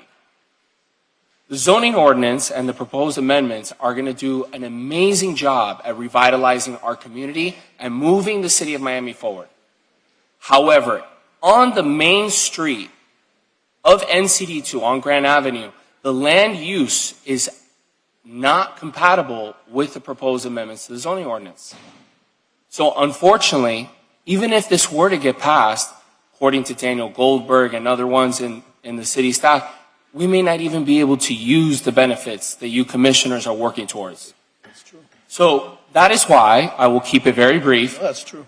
I push and I urge that the commissioners seek to, while amending the zoning ordinance, to also amend the land use map so that that way they're both compatible. Thank you very much. Thank you. Good morning. Good morning, commissioners. My name is Mario Chavez Zuniga. I am the owner of a small business here in Miami. I'm here to speak in opposition for items FR3 and FR4. The team at Orange Barrel Media, and its sister company, Ike, have been generous supporters of my company. The signs of PAM and art are an exciting way for us to bring exposure and creativity to the city of Miami. We look forward to continuing partnership with Orange Barrel, and I am in full support of the signs of PAM and art. And I am excited to work alongside my colleagues in the artists and nonprofit and small business community to showcase our offering of the screen. Please do not rescind the PAM and large resign proposed by FR3 and FR4. Please vote against FR3 and FR4. Thank you. Thank you. Good morning. Good morning, Madam Chair, Commissioners. Maria Graglia with offices at 150 West Flagler. I'm here in opposition to FR3 and FR4. I yield my time to my partner, Gene Stearns. Good morning. Madam Chair, members of this commission, I hope that when we finish today, there will be one lawsuit not filed, one future litigation that doesn't need to be settled, one future relationship that will be a positive one and not a negative one. I rise in opposition to FR 3 and 4 as written, but agree that if exceptions are made for the Arts Center and the PAM, that would be appropriate going forward. Because what you can't do is go back in time and pretend that what happened in the past can be simply shed. Because people relied upon what the city of Miami did, and reasonable reliance is clear and obvious. Substantial sums have been spent, substantial commitments have been made. The city has litigated this kind of issue, for example, in the Carranza Apartments litigation, and the city lost. Lost on the merits as to the legal issues. The trial has been conducted. The judge has not yet ruled. But in this particular instance, what is crystal clear is that these two wonderful cultural institutions that are so critical to our community, that are located in a city of light, what is happening in that area is extraordinary. It's going to be, in my view, beautiful. But let's recognize one thing. Beauty is in the eye of the beholder. So as one of the beholders, I drove the area yesterday. It's apparent to me that it's a good thing. These signs will be promoting these cultural institutions, making the public aware of what's going on in them, and it's critically important to them and their economic success, which is critically important to our community. So what we hope you do is understand that reliance was made on decisions you made in the past. Some of you who've been elected since those decisions have been made are right to say going forward, I don't want to see it again. You can make those decisions. But what you can't do is undo what other people relied upon. So I would urge you to either deal with F3 or 4 as you will, but grandfather in the two cultural institutions that are so critically important to this community, and don't let a few people, one of whom happens to be, by the way, a competitor who wanted to build the signs, lost the bid, and is now organizing opposition against the signs that competitor would happily have built had it won the bid with these two institutions. So I would urge you to create these exceptions, and thank you for your time. Thank you. Good morning. Good morning, commissioners, and to everybody in attendance. I'm speaking in opposition to FR3 and FR4. My name is Fernando Holtz, 25 Northeast 5th Street. I come to speak to you today as a representative of the Mello Group, a real estate development group that has been working for the city of Miami, to improve the city of Miami for over 20 years, and personally as a resident of District 2. We believe that this proposal will only be a detriment to the quality of life for the residents of this district, and these billboards will forever be an additional eyesore in our city. We don't want to turn downtown Miami into town square, so we please ask that you don't pass this proposal. Thank you very much, commissioners, for your time. Thank you. Good morning. Good morning, Madam Chair, commissioners. My name is Nathan Kurland, 3132 Day Avenue, Coconut Grove. A patient said to his doctor, told his doctor, "Doctor, I think I'm shrinking." And the doctor replied, "Sit down and be a little patient." We can no longer afford patience. Monster illegal digital billboards are being installed in our parks, our schools, and our museums. I am here in support of FR3 and FR4. My remarks are specific to FR3. I previously emailed each and every one of you a letter about FR3, and I'd like to place a copy of that letter and a copy of the Miami-Dade sign code for the official record. Since July 1985, the sign code of Miami-Dade County has been the governing statute within the city of Miami. It's a countywide law that establishes minimum standards for every form of outdoor signage everywhere.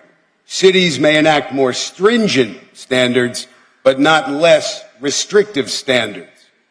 The city manager at that time, Sergio Pereira, appeared in person in front of the county commission and spoke in favor of the sign code's adoption. Today, the sign code stipulates that digital technology may be used on only one type of sign, Class B, point of sale signs where the goods and services are available to purchase at the sign's location. That's the law of the city.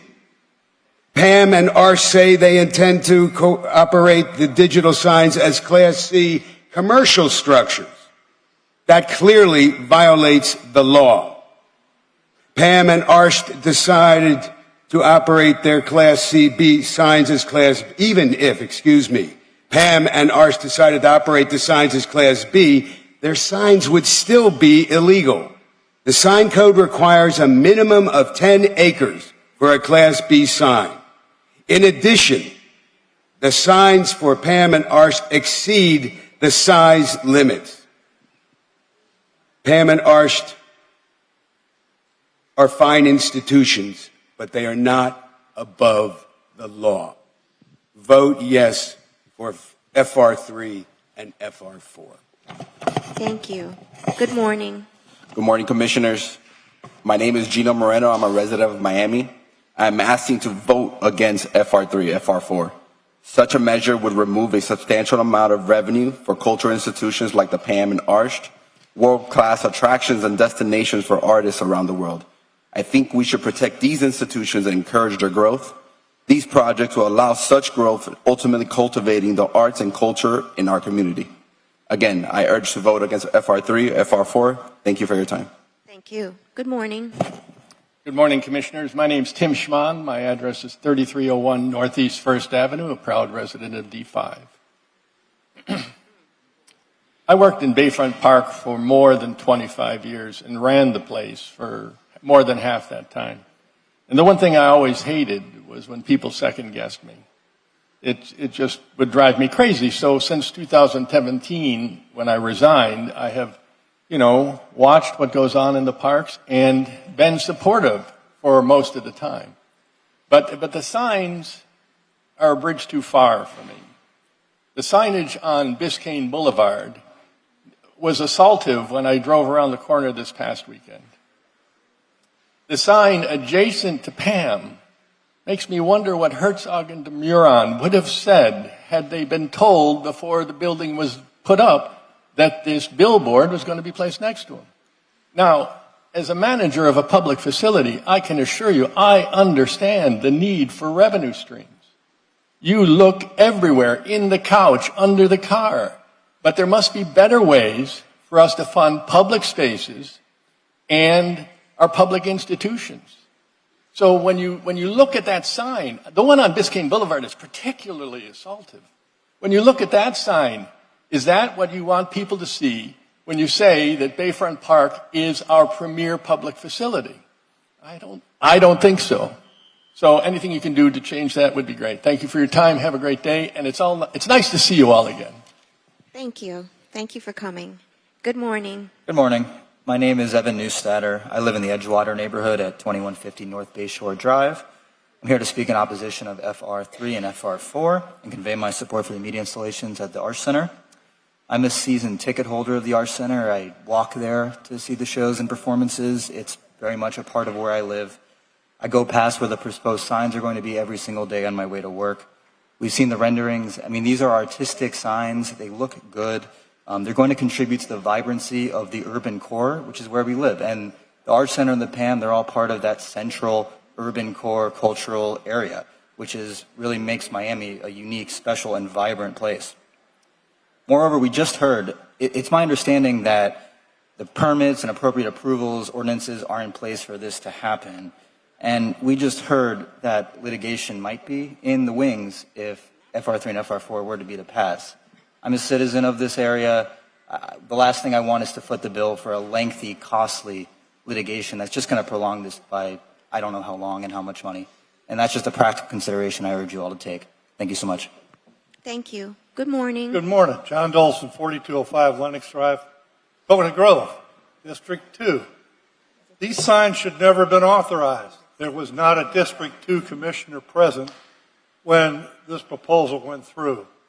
I don't think that's right. That means the District 2 was not properly represented. I want to squash these signs. I don't think we need big oversized signs in this city. I just think it's a lousy idea. I really don't understand how this went through. I realize there's probably going to be some litigation if you back it up. But the most alarming thing I heard this morning was we want to put those signs up, and I'm going to paraphrase this, so Miami can pave the way. Oh, my God. Does that mean we're going to put a whole bunch more of these big electronic billboards up in the city because we have a precedent set here? Let's kill that precedent and not allow this to continue to happen in Miami. Thank you. Thank you. Good morning. Good morning. My name is Mariana Callis. Mi dirección es 7792. Can you put Northwest, the Tercera mic, Avenida, put the Miami, mic down. Florida, 33150. Good morning. Her name is Mariana Calix. Her address is 7792 Northwest 3rd Avenue, 33150. I'm speaking on her behalf. I'm here today to support the application process for the PZ3 and PZ4 projects. The crime rate in our neighborhood is increasing. We need more police force. Additionally, our streets are very dangerous regarding speed and lack of proper lighting. Our children can't play safely. We need more speed bumps and better lighting. Our streets are very dark at night. We also need improved drainage systems. Our streets are easily flooded throughout the entire neighborhood. Thank you. Thank you. Good morning. Good morning. Debbie Dolson, 4205 Lennox Drive, Coconut Grove, and I'm speaking in support of FR3 and FR4. We've been hearing about this for a really long time now, and I hope it can be resolved. And as has been mentioned, it was passed without representation of a commissioner representing District 2. District 2 residents are overwhelmingly opposed to these huge, oversized digital billboards. Studies show a direct link between illuminated billboards and accidents. Studies have found that drivers tend to look more frequently and for longer periods of time at digital billboards. In one study, 40% of car accidents occurred because the driver failed to look properly and the presence of digital billboards clearly posed a threat to road users. Do our drivers really need any more distractions? The people that drive on I-395 is a mess. So is I-95. So is US 1. I always feel like I'm taking my life in my hands when I'm out there. And having more visual distraction is not safe for our city. Like everything else in Miami, this is coming down to money. It's not about art. It's not about quality of life. And it's not about the safety of our residents. It's about money. So please support FR3 and FR4. Thank you. Thank you. Good morning. Good morning. My name is Courtney Whitney. My address is 2 Alhambra Plaza, Coral Gables 33134. And I would like to yield my time to the gentleman behind me. ¿Por qué? Good morning. I'll be quick. Jose Felix Diaz, 2 Alhambra Plaza, Coral Gables, Florida, on behalf of Orange Barrel Media. There has been much noise over the past month on this item that has gotten very hard to tell the difference between fact and fiction. A litany of arguments have been raised by competitors claiming that the PAM and the Art Center signs are illegal. And they have debunked these arguments time and time again. Orange Barrel competes in many markets, and they've seen competitors do everything they can to keep them out of markets before. Inorganic complaints about so-called illegalities always arise, and it's usually a case of approve our signs, but not theirs, as is the case here. As I mentioned 2 weeks ago, I would like to point out that the legality of these signs and their compliance with FDOT regulations is exclusively the responsibility of the Florida Department of Transportation. Additionally, there's been a whisper campaign about compliance with the county code. I would like to point out that in response to a zoning verification letter, the county explicitly stated that the 2 freestanding signs are in compliance with county code. There is no dispute here, and your city attorney is in possession of that zoning verification letter. Finally, the same competitors have tried to raise questions about compliance with operating agreements of the 2 cultural institutions where the signs are being installed. First, it is important to note that neither the ARCH nor the PAM licenses are revocable. Passage of either FR3 or FR4 will result in litigation. Orange Barrel has stated this fact and the laws over and over again, and the outcome for the city is abundantly clear. Passage of either FR3 or FR4 will expose the city to hundreds of millions of dollars of liability. Secondly, as had been made clear in a memorandum submitted to you earlier this week, PAM and Orange Barrel closely followed the PAM operating agreement. Any approvals required under the lease were obtained through the city's permitting process, and the sign is built to the height permitted under the 2009 amendment. Ultimately, whether the PAM lease was complied with or not is moot because the city waived any claims regarding these issues when construction permits were issued, and the city may no longer challenge PAM's right to build the sign. I did hear the previous gentleman mention whether or not there was a District 2 commissioner present for this vote. And I would like to state that Commissioner Russell, when he was in this position, was met with numerous times.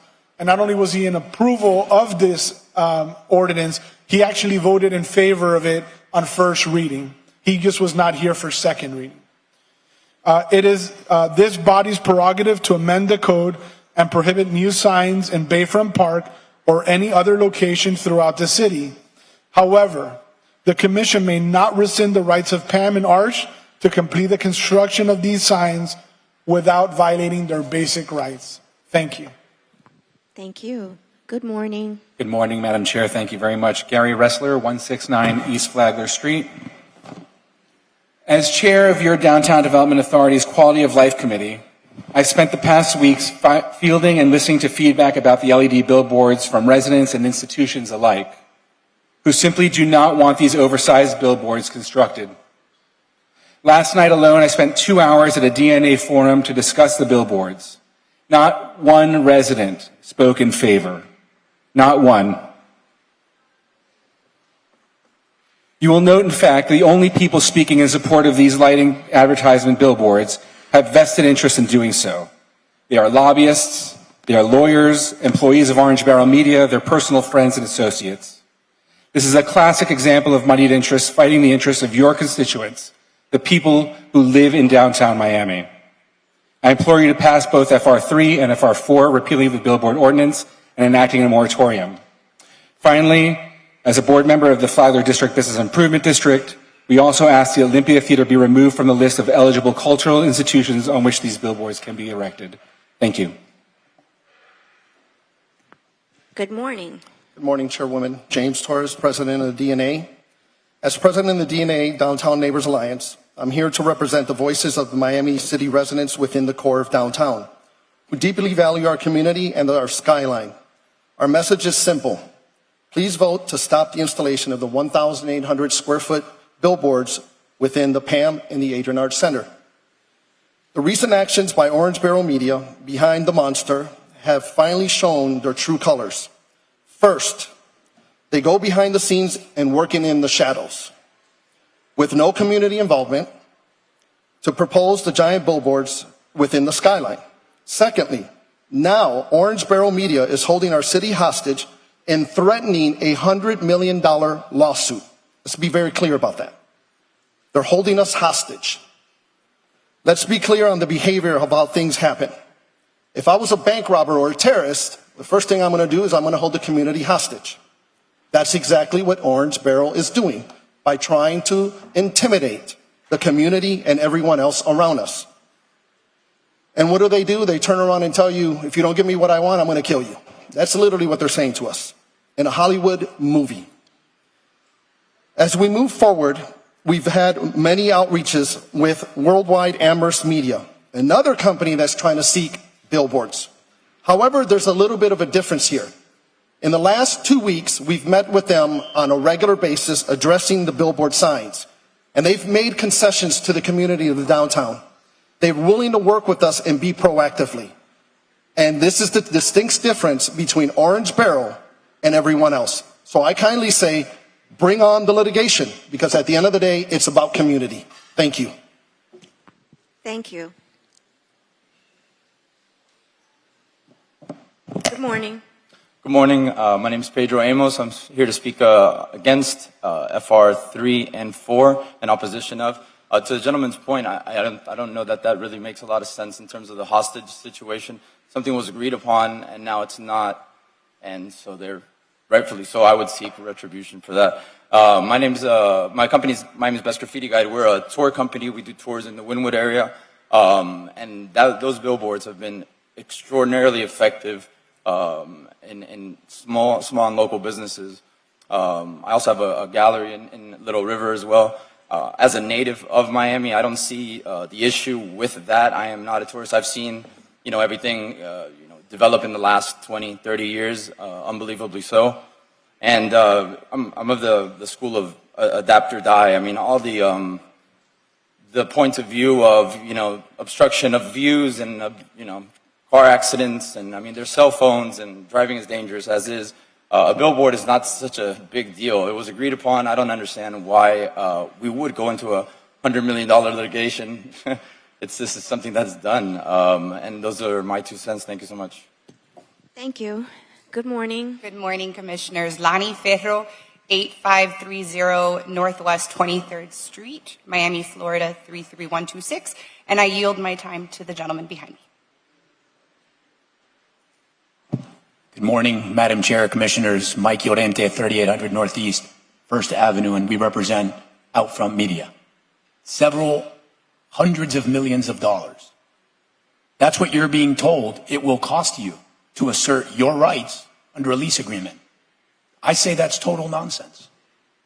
15 years ago, the city gave Pam pristine, precious waterfront property to build a museum, but that came with strings attached. You told them how tall they could build, 70 feet. You told them how they could use the property for museum uses and, quote, educational or patron-related uses only. You told them what type of signage could be installed. And for 15 years, Pam has been a good steward of that property. But the digital money-making monstrosity being built on the Pam site today is a bridge too far. Not only is it illegal under state law, but it violates the height, use, and signage restrictions of the PAM agreement. Now, you received a letter, I understand, recently from an attorney who claimed the 70-foot height limit doesn't apply because the sign is a, quote, non-roof penetration. Now, that's a bizarre concept that you won't find in the lease. And you won't find it in any construction manual or construction textbook, because guess what? It doesn't exist. They claim the sign is an allowable ancillary use under the agreement. And they quote the entire section on ancillary uses, except for the part that defines ancillary uses. And they don't address at all the signage restrictions. The arguments, frankly, are weak.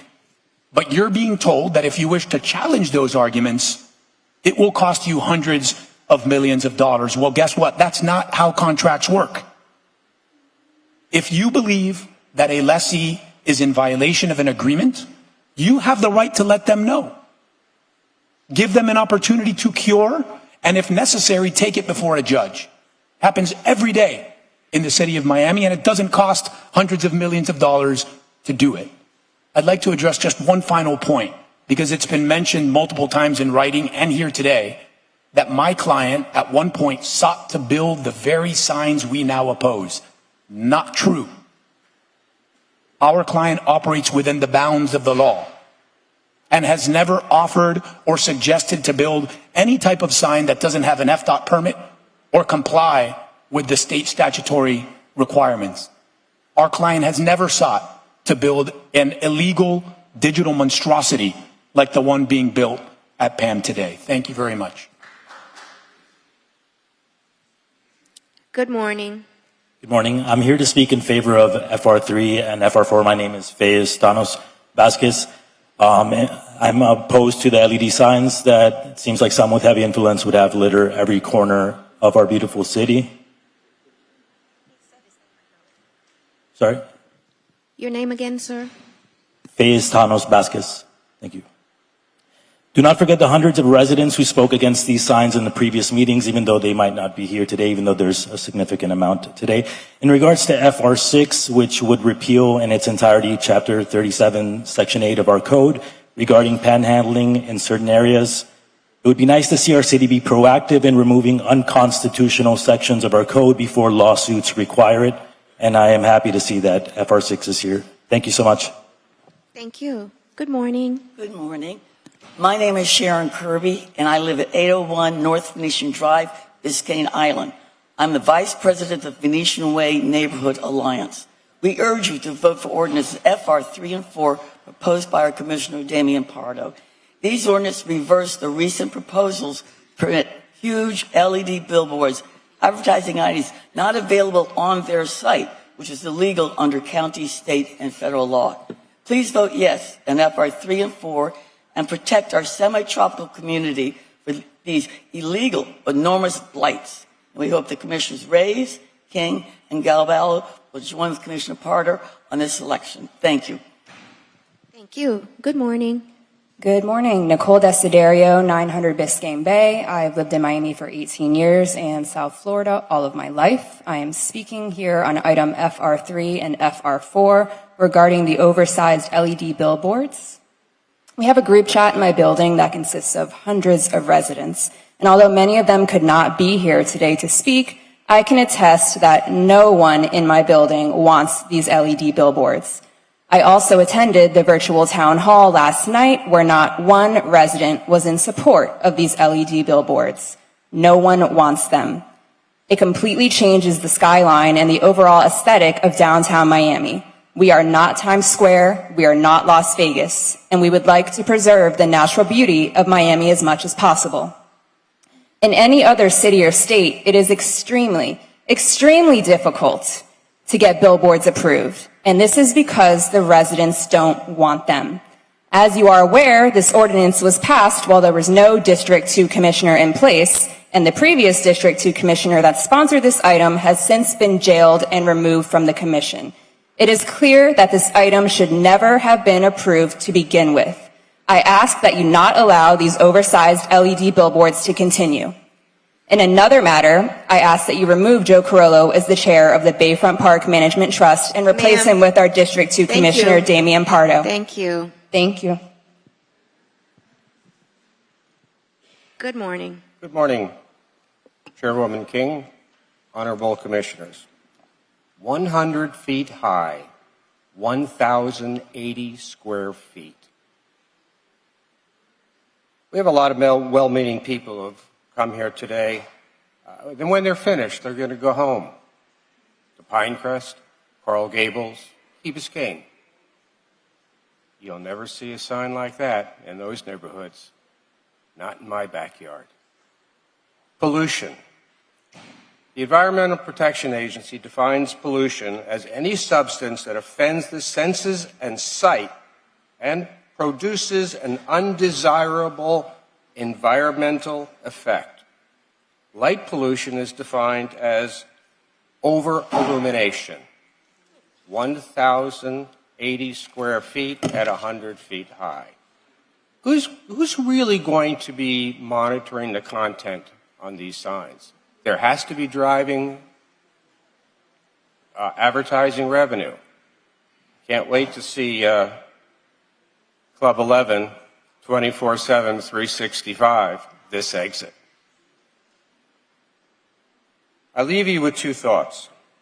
Pollution should never be grandfathered in, and two wrongs do not make a right. Thank you. Chair, my apologies. Sir, if I could have your name for the record, sir? Sir. Sir, your name for the record? Kenneth Gordon, 950 North Venetian Drive, Miami, Florida. Thank you. Good morning. Good morning. My name is Tony Tovar. I'm in 1600 Northeast First Avenue. I'm a resident. I'm in support of FR3. The reason of my opposition of this digital billboard is the pollution, the light pollution. It's going to disrupt the natural patterns of wildlife and human sleep. I can tell you, I live in one of those buildings. We get so much light, it really disrupts the way I sleep. And I love to sleep. And as you were pointing out, Madam Chairwoman, about yoga, we're trying to find ways to de-stress. So we need like 8 hours of sleep. So please keep that in mind. One of the things that I do too, I run from 6 in the morning to 8 in the morning from Venetian back. And I can tell you the pollution, the light pollution is getting worse and worse. It's not equitable and it's going to reach out to Overtown. So one of the things I really want you guys to consider is right now we can see planet Venus from where I live. If you guys install this digital LED, it's going to go away, and we're not going to be able to see it anymore. And you guys are taking our equity away. So consider that. And I want to say to the PAM and the Arts Center, I love everything you guys do, but consider actually letting go of your marketing and communications department.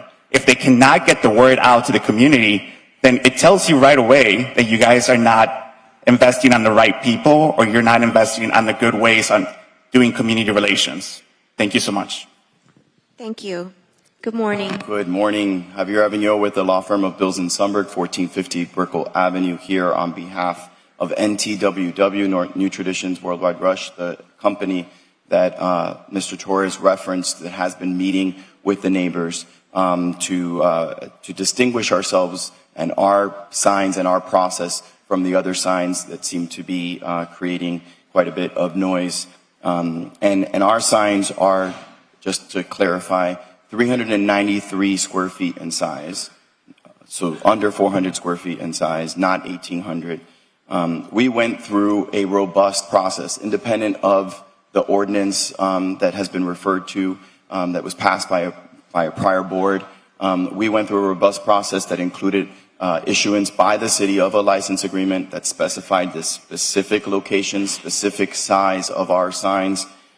We, in addition to that city process, obtained approvals by the state. So we have issued FDOT licenses to operate our signs, and we have gone through the city process as well for our permitting. So what I urge this board to do, if it is inclined to pass FR3 and FR4, is to make sure that there is a proper carve out for our signs that did go through the right process, did follow all the legalities, have worked with neighbors to ensure that our signs are compatible. So we appreciate your consideration and thank you for your time. Thank you. Good morning. Good morning. My name is Kathy Suarez, and I'm here to speak on behalf of PZ 11 and 8, 9, 10, and 12. The city of Miami is missing out on a lot of money. A lot of money. Commissioner Pardo, I need your vote. And I have nothing to do with this. I have no skin in this game. But I am a firm believer in the medical marijuana. I'm sorry, didn't mean to call you out. I'm 66 years old. Both my kids suffer with seizure disorder. They moved out of the state of Florida to be able to get legal cannabis. They're both in the industry outside the state. They can't live in the state because they couldn't get jobs here in that industry. My daughter cannot take any pharmaceutical drug for what she has. I broke a bunch of bones, the whole right side of my body in 2018. Commissioner Carollo and Commissioner Reyes, you were on the dais back then. I was in a wheelchair for a month and on a walker for a month, and I used cannabis. I did not take one Oxycontin, and I broke every bone in the right side of my main part of my body. We're missing out on money. We're selling Delta 8 and 9, which is extremely dangerous. Kids are buying it and smoking it. It's not regulated, and it's being sold near schools in the West Grove. There is a dispensary on Grand Avenue near the START program, which is a volunteer tutoring program, and it's close to Carver Elementary and Carver Middle. It's a dangerous, get high. We need to change the mindset and the old attitude that weed is such a bad thing. Thank you. Thank you. Good morning. Good morning. My name is Marley Schatz, and I live in Edgewater at 488 Northeast 18th Street. I am here to speak in opposition to FR3 and FR4.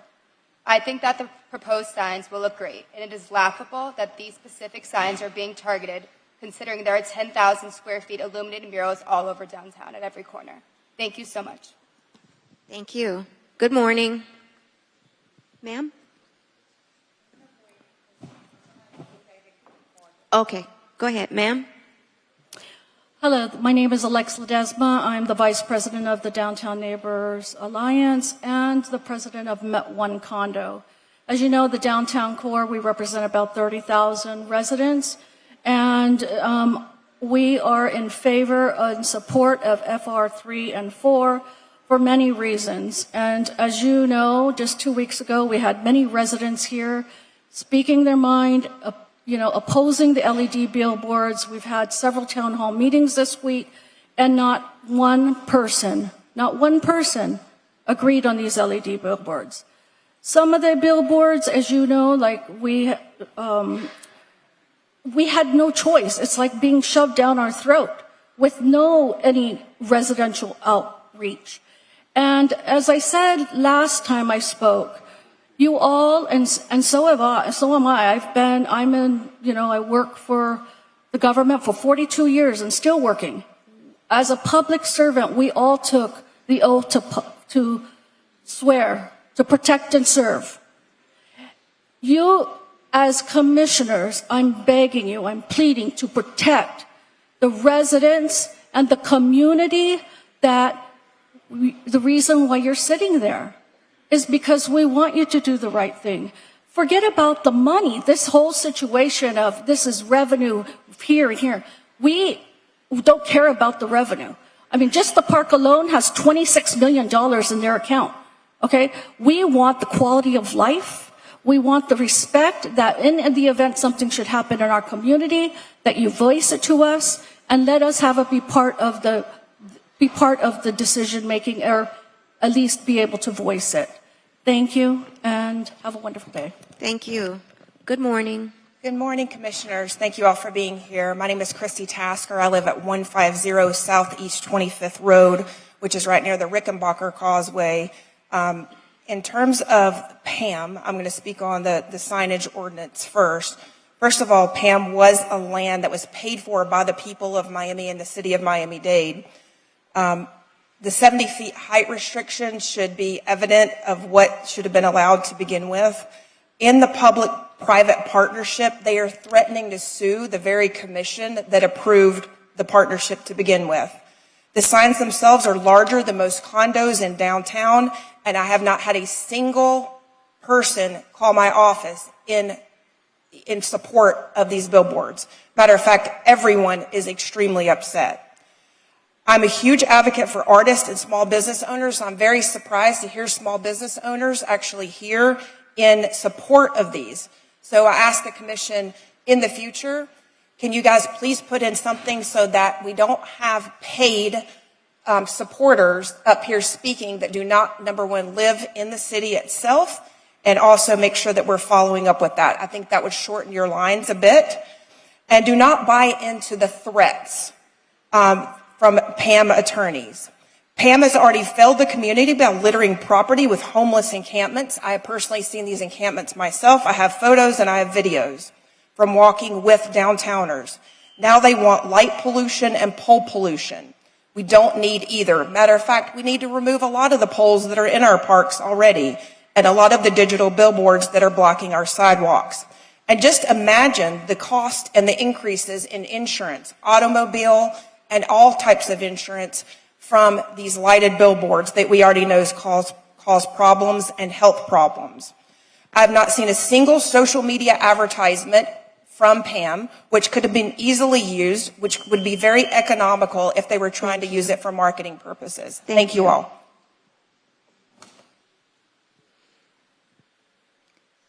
Good morning. Good morning. Excuse me. My name is Clara Garcia, resident of Coconut Grove, business owner and architect of the Grand Avenue Development Group. With your permission, I'm going to spread this information for all of you.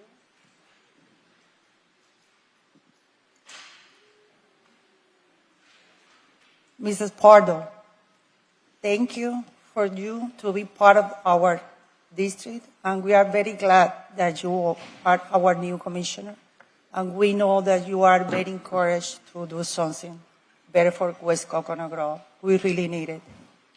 And we kindly ask to take in consideration the zoning land use for the West Grand side, because it must be included also to bring the continuity of the all mixed-use commercial from the east through the west until the US 1. And we know with your support we can do it.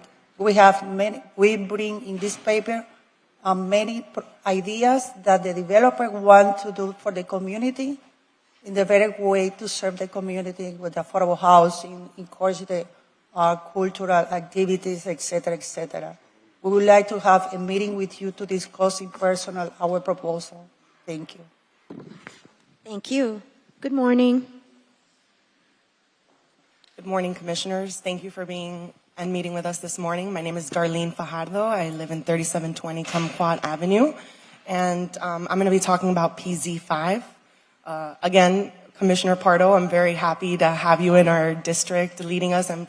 We hear from your representatives that you're very enthusiastic about helping West Grove, and the proposal for PZ5 sounds great and abundant, but I just want to bring to your attention that there's like a little strip that's still being neglected on Grand Avenue between 37th and US 1, right across the street from Carver, right across the street from a bunch of other empty lots and dilapidated streets and missing illumination. We would like to revitalize this plan and have you include it also on your proposal for the West Grove, because we want to make sure that the commercial corridor named Douglas and Grand Avenue remain continuous instead of it being fragmented and separated, frankly, as it is right now. So, thank you.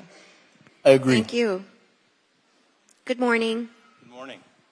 Rick Schatz, 5921 Southwest 105th Street, Miami, Florida. I'm a former chairman of the Arch Center Foundation. I'm a supporter and frequent visitor of the PAM. I'm here to speak on behalf of PAM and want to clarify two things. The RFP response that Mr. Larnett's client, Outfront Media, proposed at PAM exceeded 950 feet. Each sign was 1,250 feet. His statement was again inaccurate. Two, this company also had illegal murals for over a decade in the city of Miami. This is simply an attempt to protect their business interests at the expense of PAM. Thank you. Thank you. Seeing no one else for public comment, the public comment period is now closed. Thank you all for your advocacy. At this time, I will ask my colleagues if I might have a motion to approve the minutes for Special Commission meeting December 11th and Commission meeting December 14th, 2023. I have a motion. Do I have a second? All in favor? Aye. Aye. Thank you.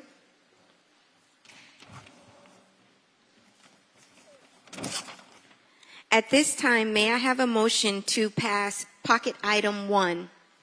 Motion. It's the one for Commissioner Reyes. Moving money from one place to the other until So I have a motion. Do I have I'll a second? second it. I have a motion and a second. All in favor? Aye. Aye. Pocket item number 1 has passed unanimously. Madam Chair, on pocket item 1, I'm sorry, I just heard it. It's funds, not impact fees. So we need to change it to state that funds. I'm sorry. As amended.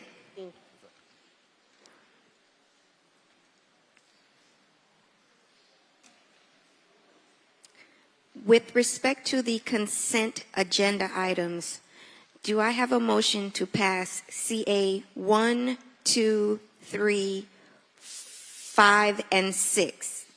Hold on, please. I mean, 4. 3, 4, 5. 4 has been deferred until 3:14. Okay, yeah. And I believe we have to take up FR 6 first before we can take up, no? FR 6 and with CA 7? I'm sorry, I'm not aware. Mr. City Attorney? I have a note here, FR 6 and Yes. CA 7. Yes, I have to take FR 6 first, correct? So I'm asking for a motion to pass CA 1, 2, 3, 5, and 6 only. I'll make the motion. I have a motion. Do I have a second? Second. I have a motion and a second. Are there any items that you would like to discuss? Seeing none? All in favor? Aye. Aye. CA 1, 2, 3, 5, and 6 pass unanimously. May I have a motion to pass PH 1, 2, 3, 4, 1, 2, 3, and 4? Move it. I have a motion. I'll second. I have a second. All in favor? Chair? Aye. Yes, PH 3 and 4 will be amended. as amended. I have a motion and a second. All in favor? Aye. Motion carries unanimously. Question. Question. Where's the money for PH3 coming from, just so we could have it on the record? PH 3 from the mayor's office, correct? Venture Miami? Yes, that is correct, Commissioner. It's coming from the mayor's, it's coming from the Venture Miami Fund that we have for special revenue account.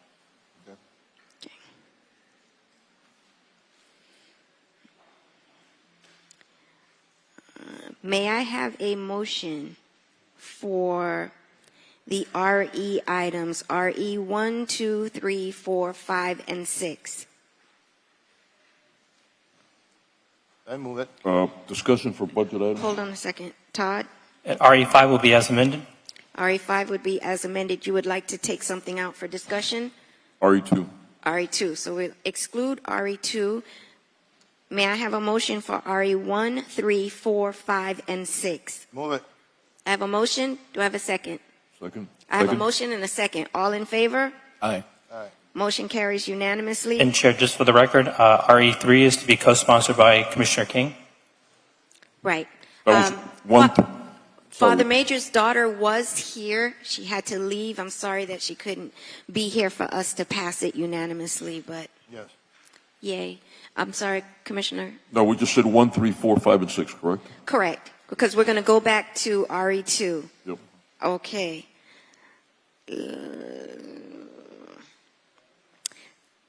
Do I have a motion for FR2? Motion. I have a motion, a second. All in favor of FR2? Point of clarification. It's going to be We're missing Columbus. Christopher It's both. Columbus and, It's- and we're it's sharing. both, because I see here indigenous only. It's right. But it's both. It's shared for indigenous It is people. going to be shared, right? Yes. Columbus Day / Indigenous people. Absolutely. That's right. That was good. Okay. It's May I a read the compromise. So I have a motion and a second. All in favor? Aye. The title. What? May I read the title? An ordinance of the Miami City Commission amending Chapter 40, Article 3 of the Code of the City of Miami, Florida, as amended, titled Personnel Civil Service Rules and Regulations by amending Section 40-108 of the City Code titled Personal Leave, adding reference to Indigenous Peoples Day, containing a severability clause, and providing for an immediate effective date. I have a motion and a second. All in favor? Aye. We did that Aye. already, but just for the record. Okay. Motion carries unanimously.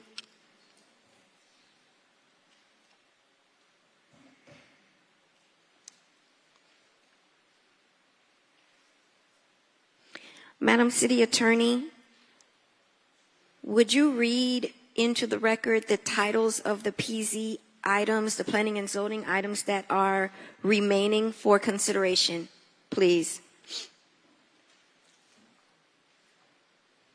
Yes, Madam Chair.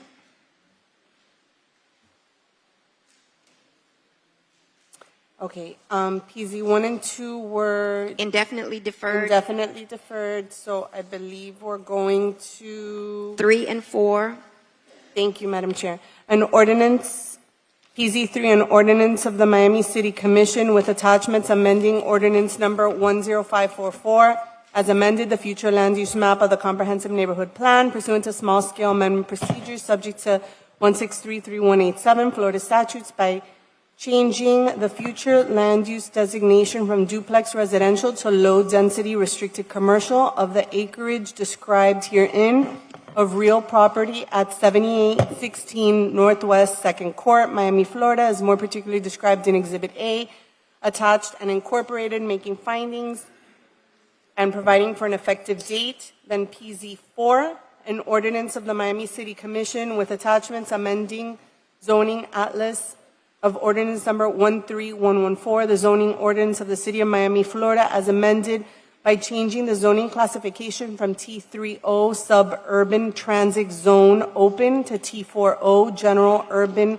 transit zone open for the property generally located at 7816 Northwest 2nd Court, and by changing the zoning classification from T680 urban core transit zone open to T68L urban core transit zone limited for the properties generally located at 260 Northwest 79th Street, 290 Northwest 79th Street, 294 Northwest 79th Street, 7835 Northwest 3rd Avenue, Miami, Florida, as more particularly described in Exhibit A, attached and incorporated, making findings containing a severability clause and providing for an effective date.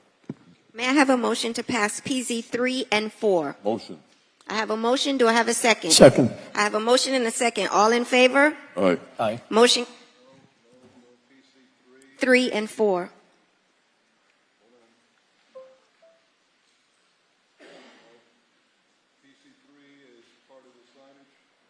No. No. Right. No. They can't hear you, Commissioner. PZ 3 and 4 is. Right. So I have a motion and a second. All in favor? Aye. Motion Aye. carries unanimously. PZ 3 and 4 pass. Madam City Attorney, would you please read in for the record the title for PZ 5? An ordinance of the Miami City Commission amending ordinance number 13114, the zoning ordinance of the City of Miami, Florida, as amended by amending Appendix A, Section A2, titled Village West Island District and Charles Avenue Neighborhood Conservation Districts 2 and CD2 to modify the existing mixed-use cultural district boundary, create new uses, definitions, introduce development and parking flexibilities, and create new regulations and development guidelines for affordable housing containing a severability clause and providing for an effective date. Do I have a motion? I'll make that motion. I have a motion and a second. All in favor? Aye. Aye. Motion carries unanimously. And Madam then, just for the record, Commissioner Parr would like to co-sponsor PZ 5. Okay. Madam City Attorney, would you please read into the record the title for PZ 6? PZ6, an ordinance of the Miami City Commission amending ordinance number 13114, the zoning ordinance of the City of Miami, Florida, as amended by amending Article 3 titled General to Zones, Section 3.14 titled Public Benefits Program, and Article 5 titled Specific to Zones, and Illustration 5.5 titled General Urban Transit Zones to allow bonus building height in certain opportunity zones within the T5 Urban Center Transit Zone in exchange for certain public benefits, making findings containing a severability clause and providing for an effective date. Do I have a motion? PZ 6. PZ 6. Can I clarify that we're going to give him a bonus? Right? Can you please clarify PZ 6? PZ6? Yes. The T5 bonus height? So, This is 6, it says T5 bonus height. correct. So this is to allow 3 additional stories within T50 transect zones specific to the opportunity zone areas, so long as those developments provide a minimum of a 10% affordable housing at 100% AMI. 100% or less? Correct. Or less? Or less, correct. Yeah, Okay. nothing above 100%. Nothing above that? Correct. Okay, thank you. But they can abut T3s if they come back to commission. No, if They cannot? no, it's not if you're abutting T3, you're not No, eligible for the T3s program. If they come back to commission? No, yes, but I mean, That's not how the legislation is drafted right now. no, okay. Do I have a motion? Second. I have a motion and a second. All in favor? All right. One nay. 1 nay. 4-1. Now, PZ11 doesn't need to be read into the record. No, Madam Chair. I know. I was saying that. Oh, I'm for- sorry. I Sorry. know. And on behalf of PZ11, can I have a motion for discussion purposes? Madam Chair, before you open the item, may I be heard for just a split second? Nope. Let me open the item. Do I have a motion for discussion purposes? Motion. I have a motion. Do I have a second? Second. Motion and second. Go ahead.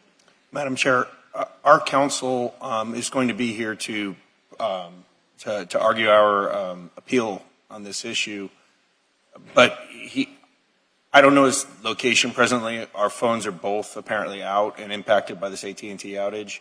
I haven't been able to communicate with him this morning. I know he's supposed to land around 9:15, and he was going to be coming here, but I haven't communicated with him yet. My assumption is that he's on his way here, and I wonder if it's possible for you to hear this item later in the agenda than at the present moment. In actual fact, I just have been informed that there is an outage. I didn't know I have T-Mobile, so. Yeah, I got AT&T, so. Verizon. Yeah, I don't know what's going on. It's definitely not Well, desirable. I'd like to hear the discussion. This is the only item that is up with respect to this issue. I'm asking for support of this item. It's in my district, and I believe that where we are proposing to place the dispensary is in a good area. I believe in medical cannabis. It has several benefits, and I would like to see this one move. I want this project to go forward. I am in support of guardrails. I think we should pass this legislation here only, nowhere else, and no, the other ones have been deferred. That's the word I was trying to get to. The others have been deferred. So I would like to have this item move forward. And it could be as a test pilot, but we are behind in the city of Miami. There are smoke shops on every corner. So what you think you are preventing, you are not. What you are preventing is helping persons who need this medicinal assistance. You heard from the young lady that spoke where she had broken bones on one side of her body and she did not have to use any medication that could cause addiction, OxyContin, and I don't even know those because I don't take that kind of medication, but Percocet, I think, is another one. So I'm asking for the support of this item. Mr. Goldberg, do you have something to say? Only if the body wishes to hear the item. I don't need to hear anything else. We've gone over this over and over and over. Madam Chair? Look, Madam, I'm sorry.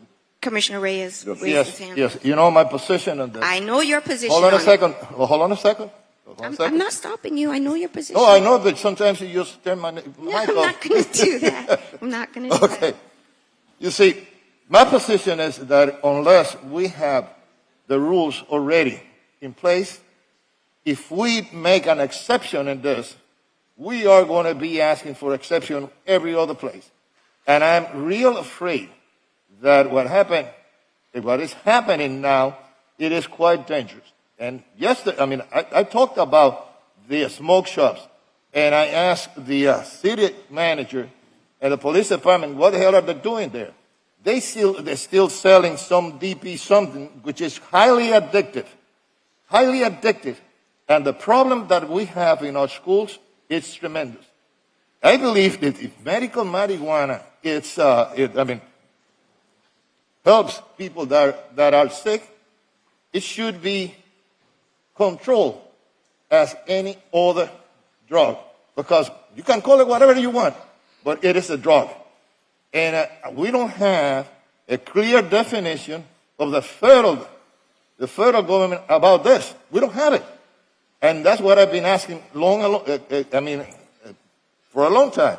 And what we have to do before we do make any exception is to define, if we're going to accept this, what are the conditions and what are the parameters?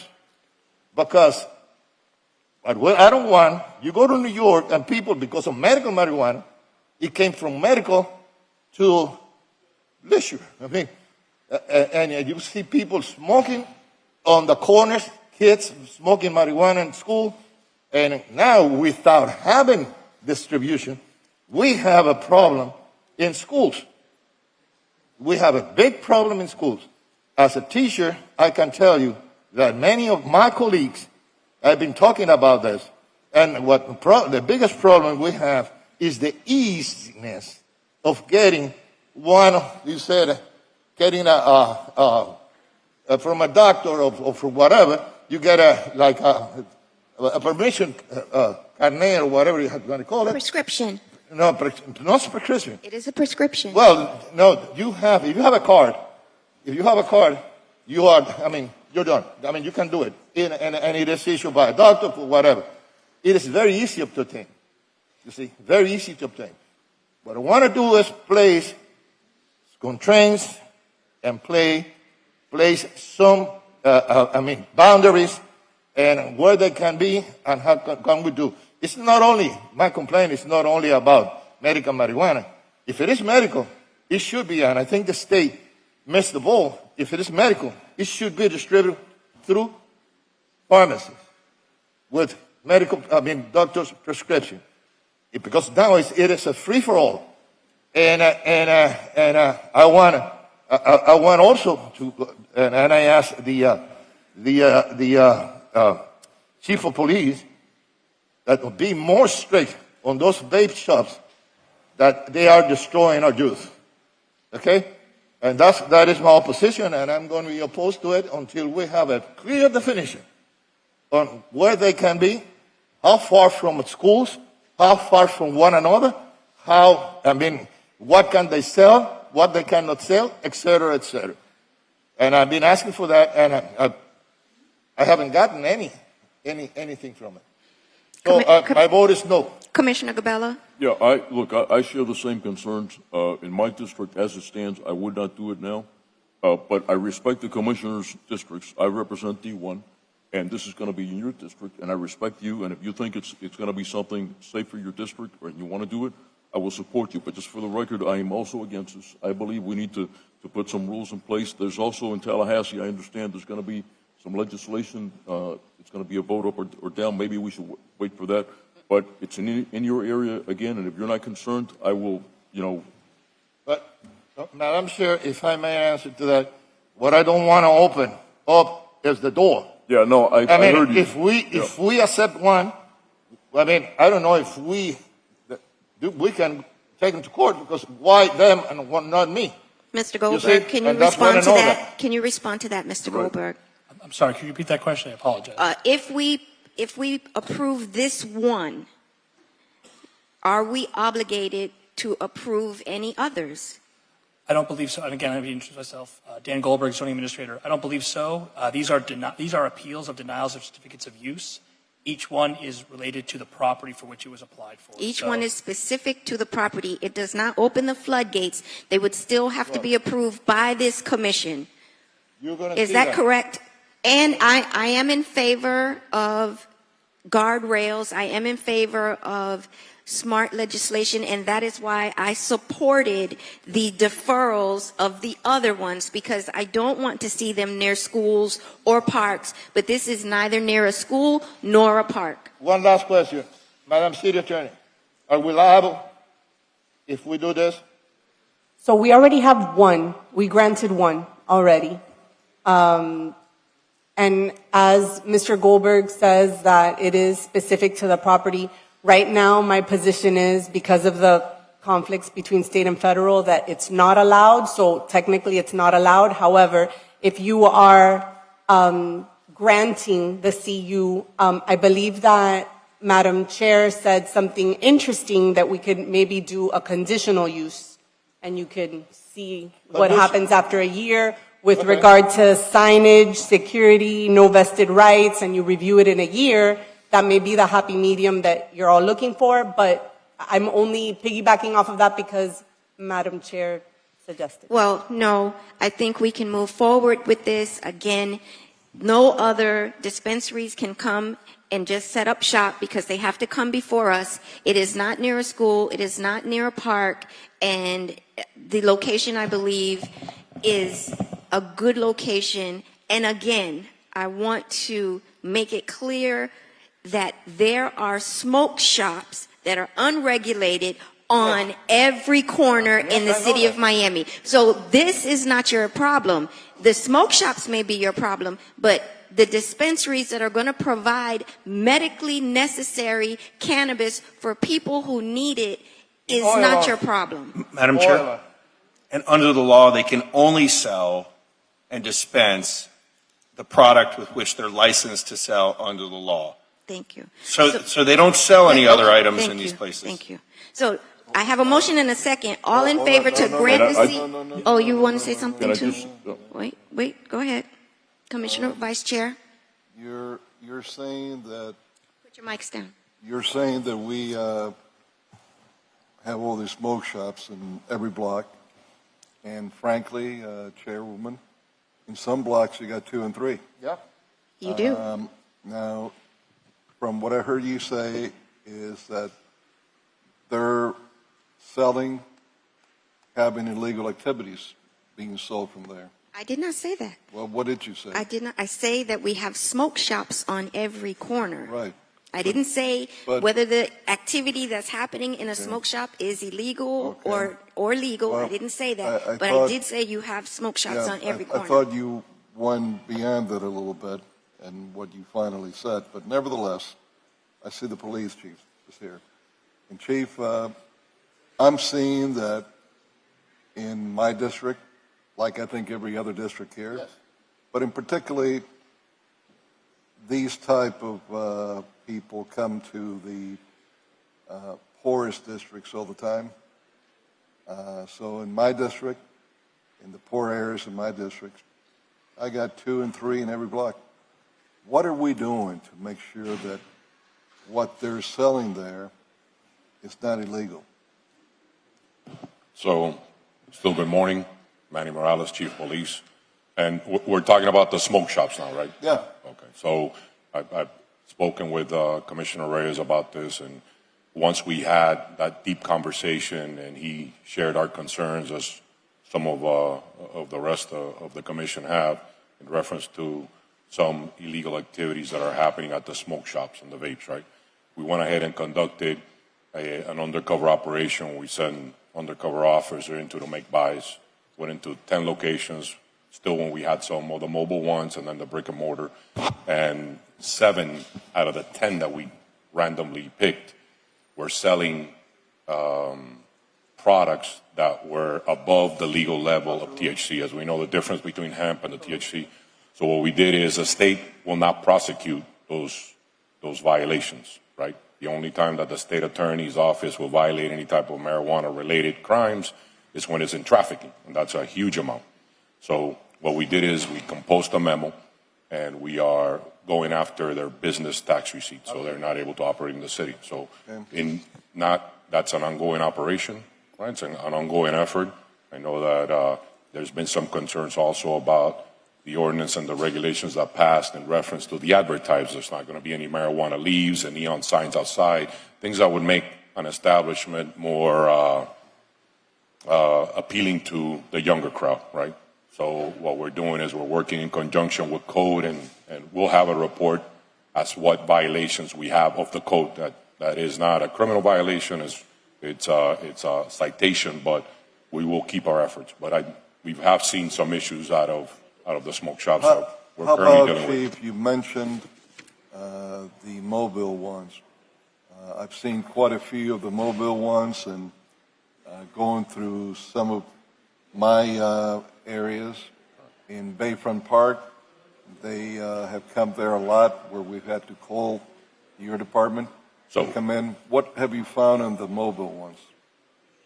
So what we've done is we did pass a resolution that there was no mobile sales of the vape. So it's like everything, we kind of see the evolution and a little bit of ingeniousness as we kind of deal with some of the problems that are with the city. So they transitioned to selling off of a bike. So we do monitor for the mobile ones, right? I know we had, Madam City Attorney, we did modify the resolution to identify any type of mobile, whether it was, gas operated, electric, or pedal. So our officers are aware. We have substantially seen a decrease in those individuals that have attempted to make mobile sales, especially in the Wynwood area where it was very prevalent. So that's something that's also on our radar, and we're paying attention to it, and we're enforcing it as well. Thank you, Chief. Another thing, this is only my opinion. I know. You see, you are aware, code is aware. What are we doing? You are aware that they are selling products that go way beyond what is limited, that they are highly addictive.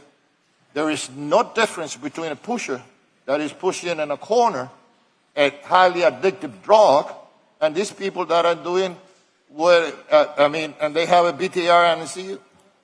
There's no difference. They are getting our population, particularly our young population, addicted.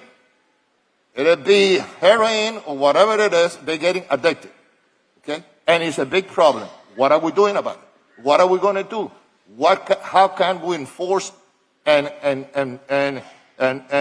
punish those that are doing it and set an example that if you're doing it, there are going to be consequences. I want to see if we can close them. Or, I don't know. I've been asking about this for a long time because I've seen it. I've seen it in schools. I've seen it in the parks.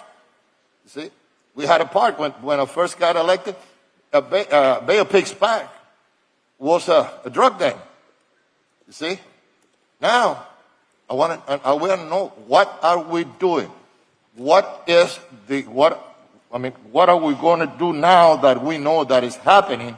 And a 7 out of 10, that's a big percentage. If we're just going to take that sample, you see, how many stores do we have in the city of Miami? Hundreds. And you take just that sample, that is 7 out of 10. Okay? If it is 100, it's 70 stores that they are selling products that exceed the limit. And they are highly addictive. See? So we have to get proactive.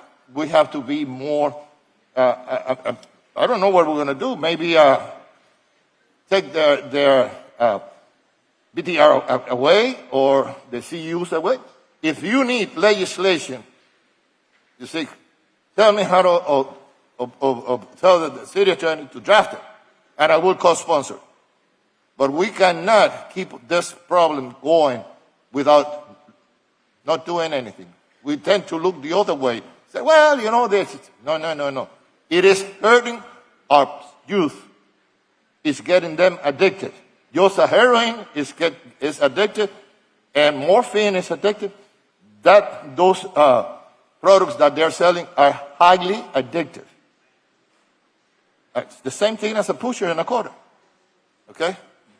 So, Commissioner, as we mentioned, our efforts are ongoing. There's a little bit of a delay. We do have the necessary tools to revoke the BTR. Just the process is a little complex when it comes to it because the county lab, so we don't process our own narcotics. We don't process our own DNA. We rely on the county lab, the Miami-Dade County lab, and they won't even test the marijuana. So to do the things that we've done, we actually had to go and find a private lab outside to get those results, just to make sure that it is. So it doesn't stand up to the criminal guidelines, but it's good enough to proceed with a revocation of the business tax regime. So we're aware and we're working on it. Okay, Madam City Attorney, can you work on legislation that will definitely punish those people that goes over the limit and they are not, they are abusing, they're selling this kind of product from the premises without, I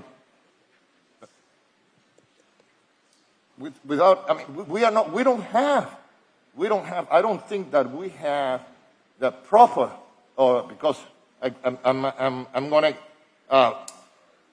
going to tell you, you don't have the personnel, the top personnel to go store by store, you see. But we have to do whatever we have to, and some sort of consequences have to be established.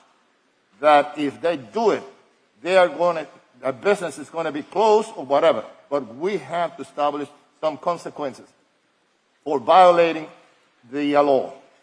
We will work with the police chief and we will draft something hopefully to address your issues, Commissioner. Okay. Can I? Commissioner? So I want to reiterate again, if it was my area, I would not do it. I agree with Manolo. There's many problems here. I want to ask city attorney or whoever's responsible. So just to be clear, we're not setting a precedence that somebody's going to come along and say, well, wait a minute, you gave it to him. So now you got to give it to him. Right. So in a perfect world, my suggestion would be, either pass legislation. You can pass this item, yes. But we really have to, and I believe Commissioner Pardo made a suggestion that maybe we need to workshop this in a sunshine meeting, but we really have to decide what we want to do as a city. If we're going to ban it outright, these two, if you pass this one today and the one would be the only two, which you could do that, or if you're going to set parameters in the future, just to know, you either have to ban it or treat them as pharmacies. So we have to figure that out. But it doesn't set a precedent, but we should figure out what we want to do in the future. But you answered my question. It does not set a precedent, which is what I'm worried about. And this is for one, by the way. This is for the 11. Why are you talking about the second one? We're doing the one, right? So one exists right now. We have one CU right now in the city of Miami, correct, Mr. Goldberg? Correct. There was one certificate of use that made it to this body in its appellate capacity that was granted, which was at, I believe, 90 Northeast 11th Street, I believe across the street from Club 11. Right. And then this one, if you want this, if you deny this appeal today, this would be the second one. So, to make it clear for my colleagues, we deny the appeal, which allows the facility to move forward in my district. Only, it doesn't have a trickle effect. Everybody else can't come in. And then we should, as a body, work together to put the guardrails in place for whether or not we want it in other areas. But like I said already on the record, I do not support these dispensaries near schools or parks or libraries in residential areas. So, would you, okay? Chair, with all due respect, I don't see how you could put guardrails in this. This is like letting the genie, out of the box. How do you put guardrails in the genie once he's out? You can't. How do you control people that might get all high in one district from not crossing into another district?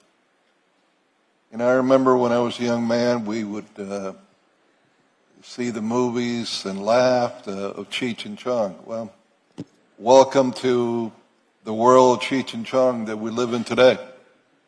It's a reality now. And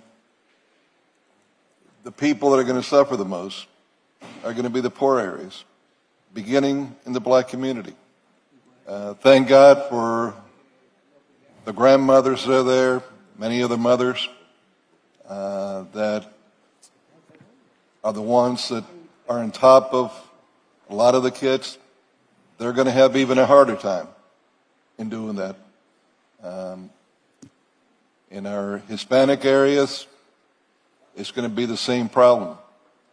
And we're going to be living in a world that, is Cheech and Chong. You don't know the guy driving the car, how high is he? You don't know if the reason he's going so slow is because he's just had his medical marijuana, or the reason that he just crashed into someone is because of the medical marijuana. It's correct, Commissioner. Let me give you an example that I think we could all understand a little better. The handicap signs. Now, I'm sure we've all seen legitimate people that are handicapped that have a sign. But for the most part, I would say more than the 70% that we just heard now on the other matter.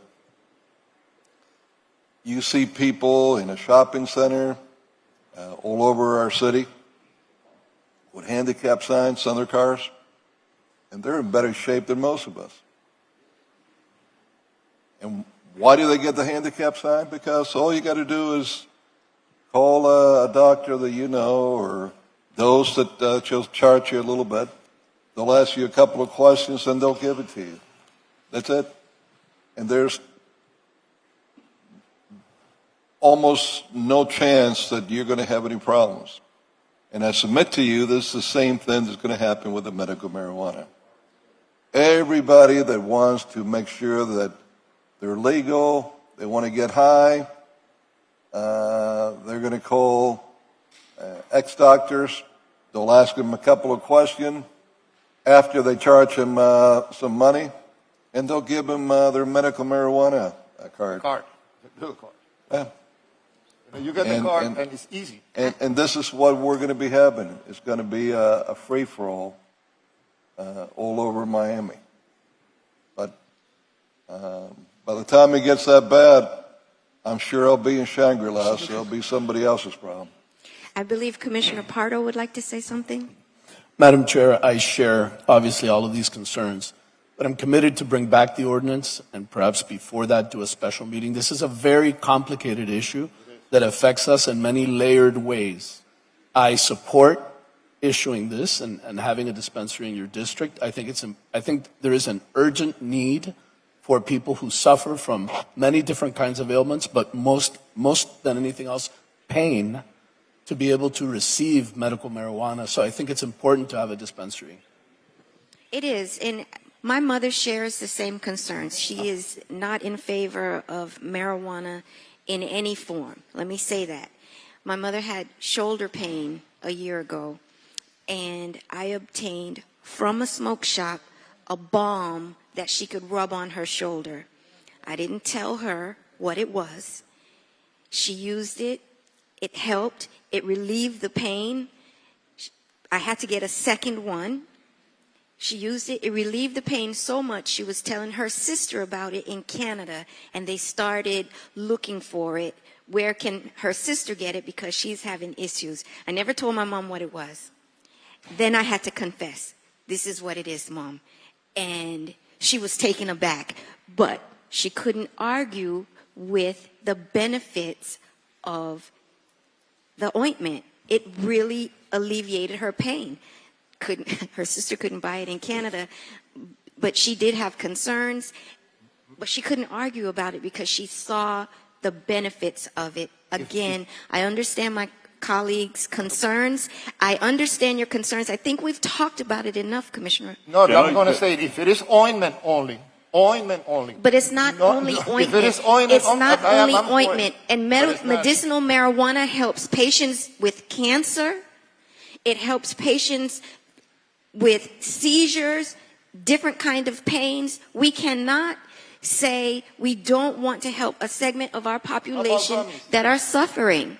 How about the gummies that the kids have been, they get to them, and some of the kids have been. The kids can't get the gummies from the medicinal dispensaries. So, Can I say something? Again? If everybody's done? go ahead. Can I talk? Okay. Number one, I've just been informed that a vote was taken here for Club 11, and that was approved. So, number one, by doing this, we're not setting a precedent. That's what I've been informed, right? And for that one, I believe there was a majority vote. Number two, just to reiterate before I take the vote, what we're talking about here is medical dispensary only. Only. Only. This is not recreational. This is not. No. Only medicinal, Only which is legal in the state of Florida. But it, I'm going through all the treatment and all of that. And I mean, I haven't used marijuana. I'm not going to use marijuana. If it is only pills or something that doesn't get people high, that the content of it is minimal, okay, or it is non-existent, and people don't get high, I'm all for it. But how are we going to police that? That's what I want to know. That's what I want to know. How are we going to police that not all the recreational marijuana or any recreational substance that get people high and addicted? How are we going to do? And we said it is not near school. Well, let's define what near school is. A mile, 2 miles. You see, we have to define it. we will do that, but that doesn't. That's not the issue here. That's not the issue here. Okay. I have a motion and a second. All in favor? Aye. Aye. No. 3-2. As amended, As to deny amended. the appeal. Thank you. Oh, yeah. To allow for the CU. That's what we voted for, to allow for the CU. Yeah, to deny the appeal and allow the Allow CU. for the CU. You know, I wanted to ask you while we had you, how do you regulate that? To Manolo's question, how do you regulate that? How do you regulate it to keep it from that somebody doesn't get in there and does the recreational stuff? I'm just curious. Madam Chair, Go ahead. through you.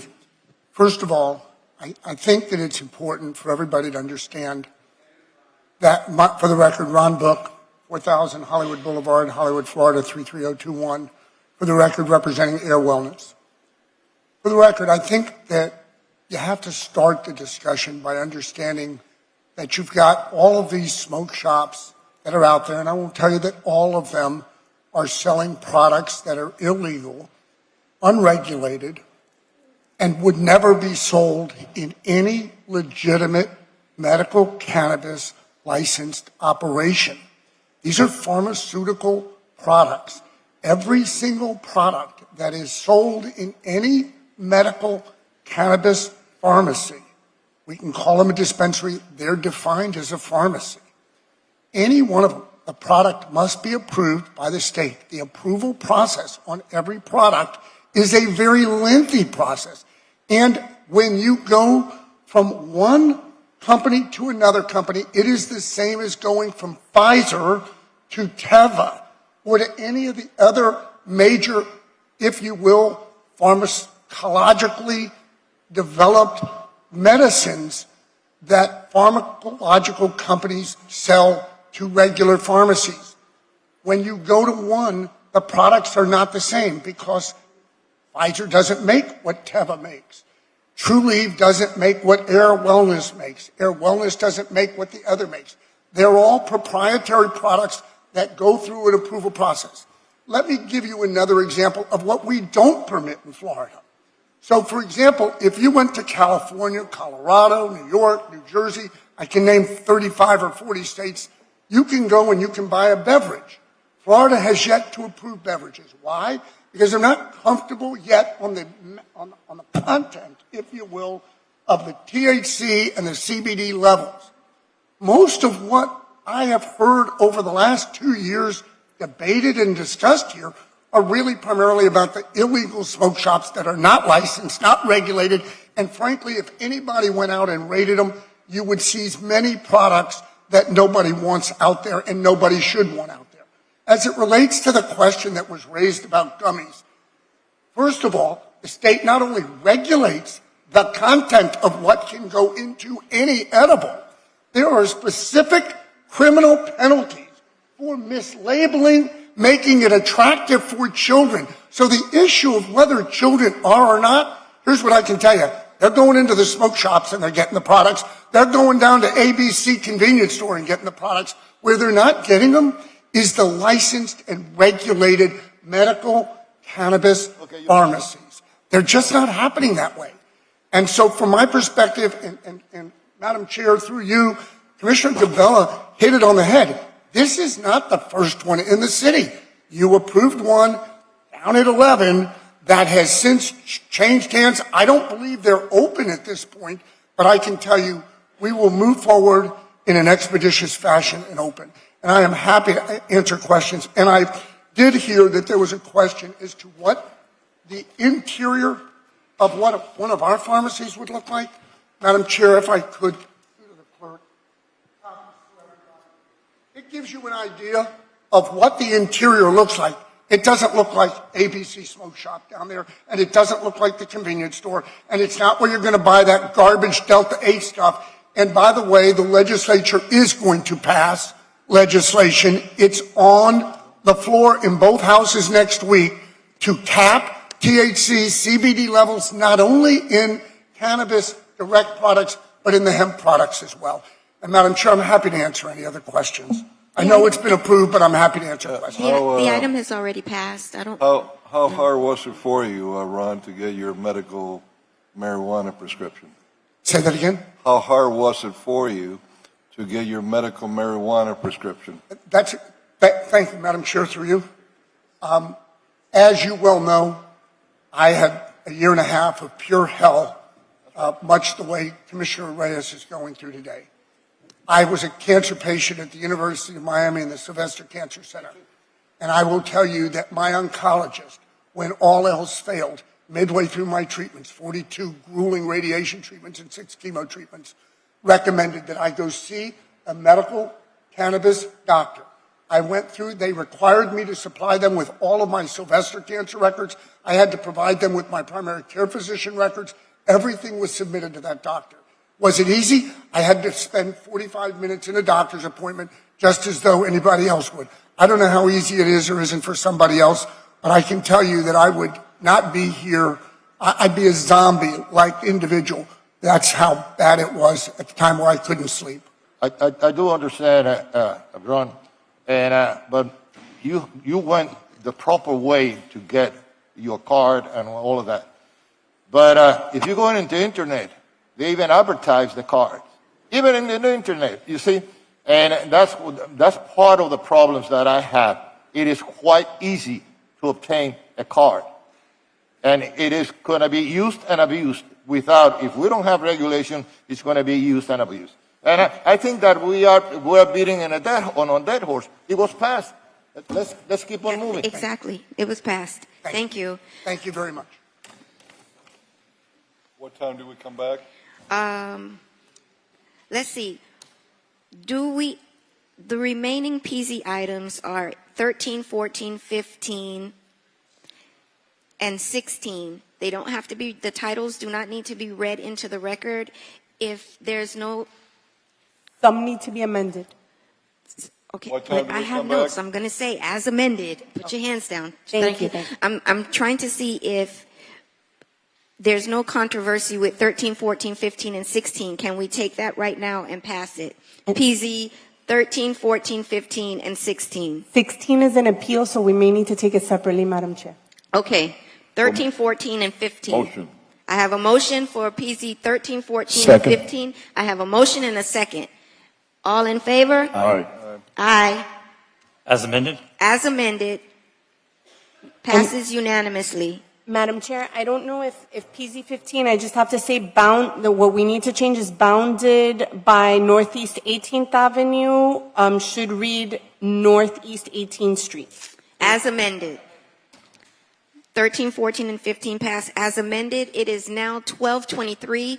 We have a Southeast Overtown Park West CRA meeting to follow our recess, and 2 hours after the Southeast Overtown Park West CRA meeting is concluded will be our lunch break. So if it's not a long agenda, so we would come. 2 hours after. Right, so we would come back at 3 o'clock. Are you saying for this CRA meeting? I don't know. So we are now in recess, and we will resume the commission meeting at 3 o'clock. Thank you. We just need, Once the city clerk changes the tape, we'll go into our CRA meeting. Southeast Overtown Park West CRA meeting. We're starting the CRA now? Yes. Okay. Get that out of the way. Yeah. Oh, wait. Dang, I recessed it when we come back. 'Cause there's some... Oh, yeah, I'm done.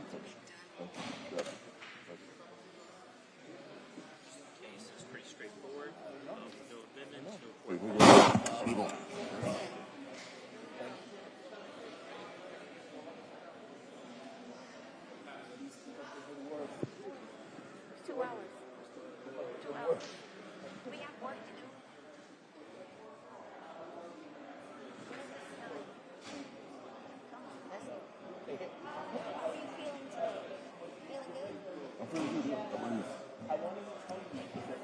No problem.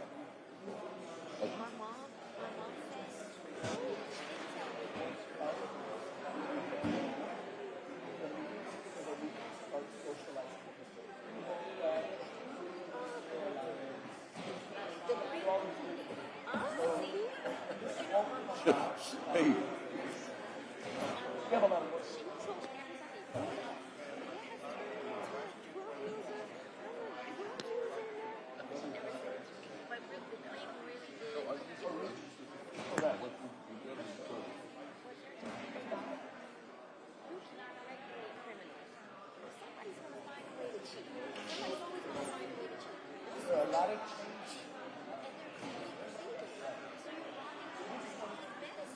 Get this shit over.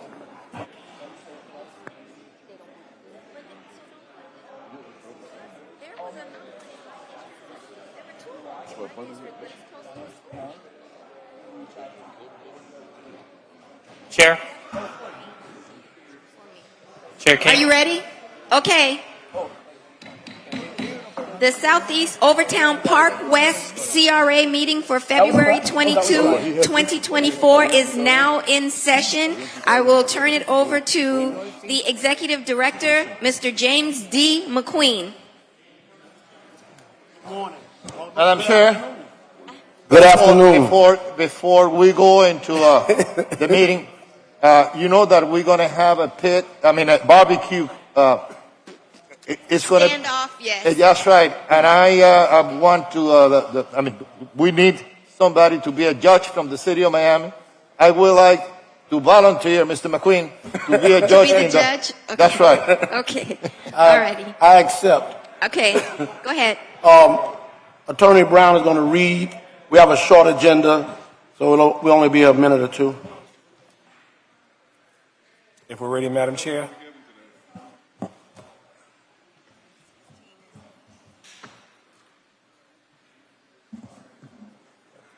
Go ahead. Item 1 is a resolution authorizing a revocable license agreement attached and incorporated herein by reference Exhibit A for the use of property at 1611 Northwest 3rd Avenue with BDI Construction Company.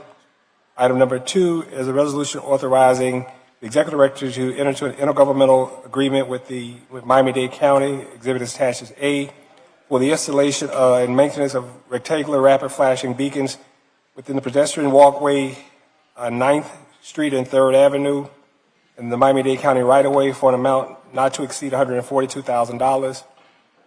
Item number 3 is a resolution deallocating funds in the amount of $96,000, amending resolution 23-0039. Item number 4 is a resolution approving the allocation of $1 million for the replacement of the artificial surface at Gibson Park. And item number 5 is being withdrawn.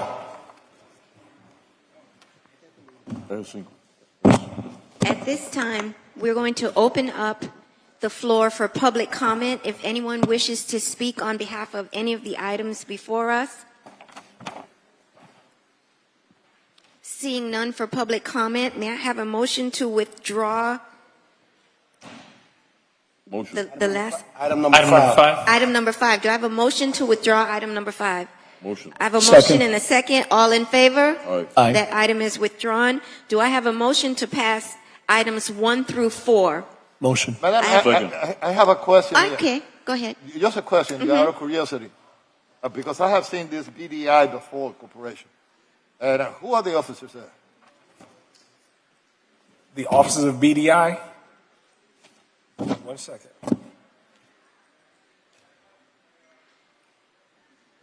Run a bell. I didn't hear you, sir. No, it rang the. I mean, that just out of curiosity. They're a construction company that's building Courtside 2 Plaza, which is adjacent to the 1490 Northwest 3rd Avenue Plaza that's owned by the CRA. They have worked with us before, right? Yes. Okay, that's what I wanted to know.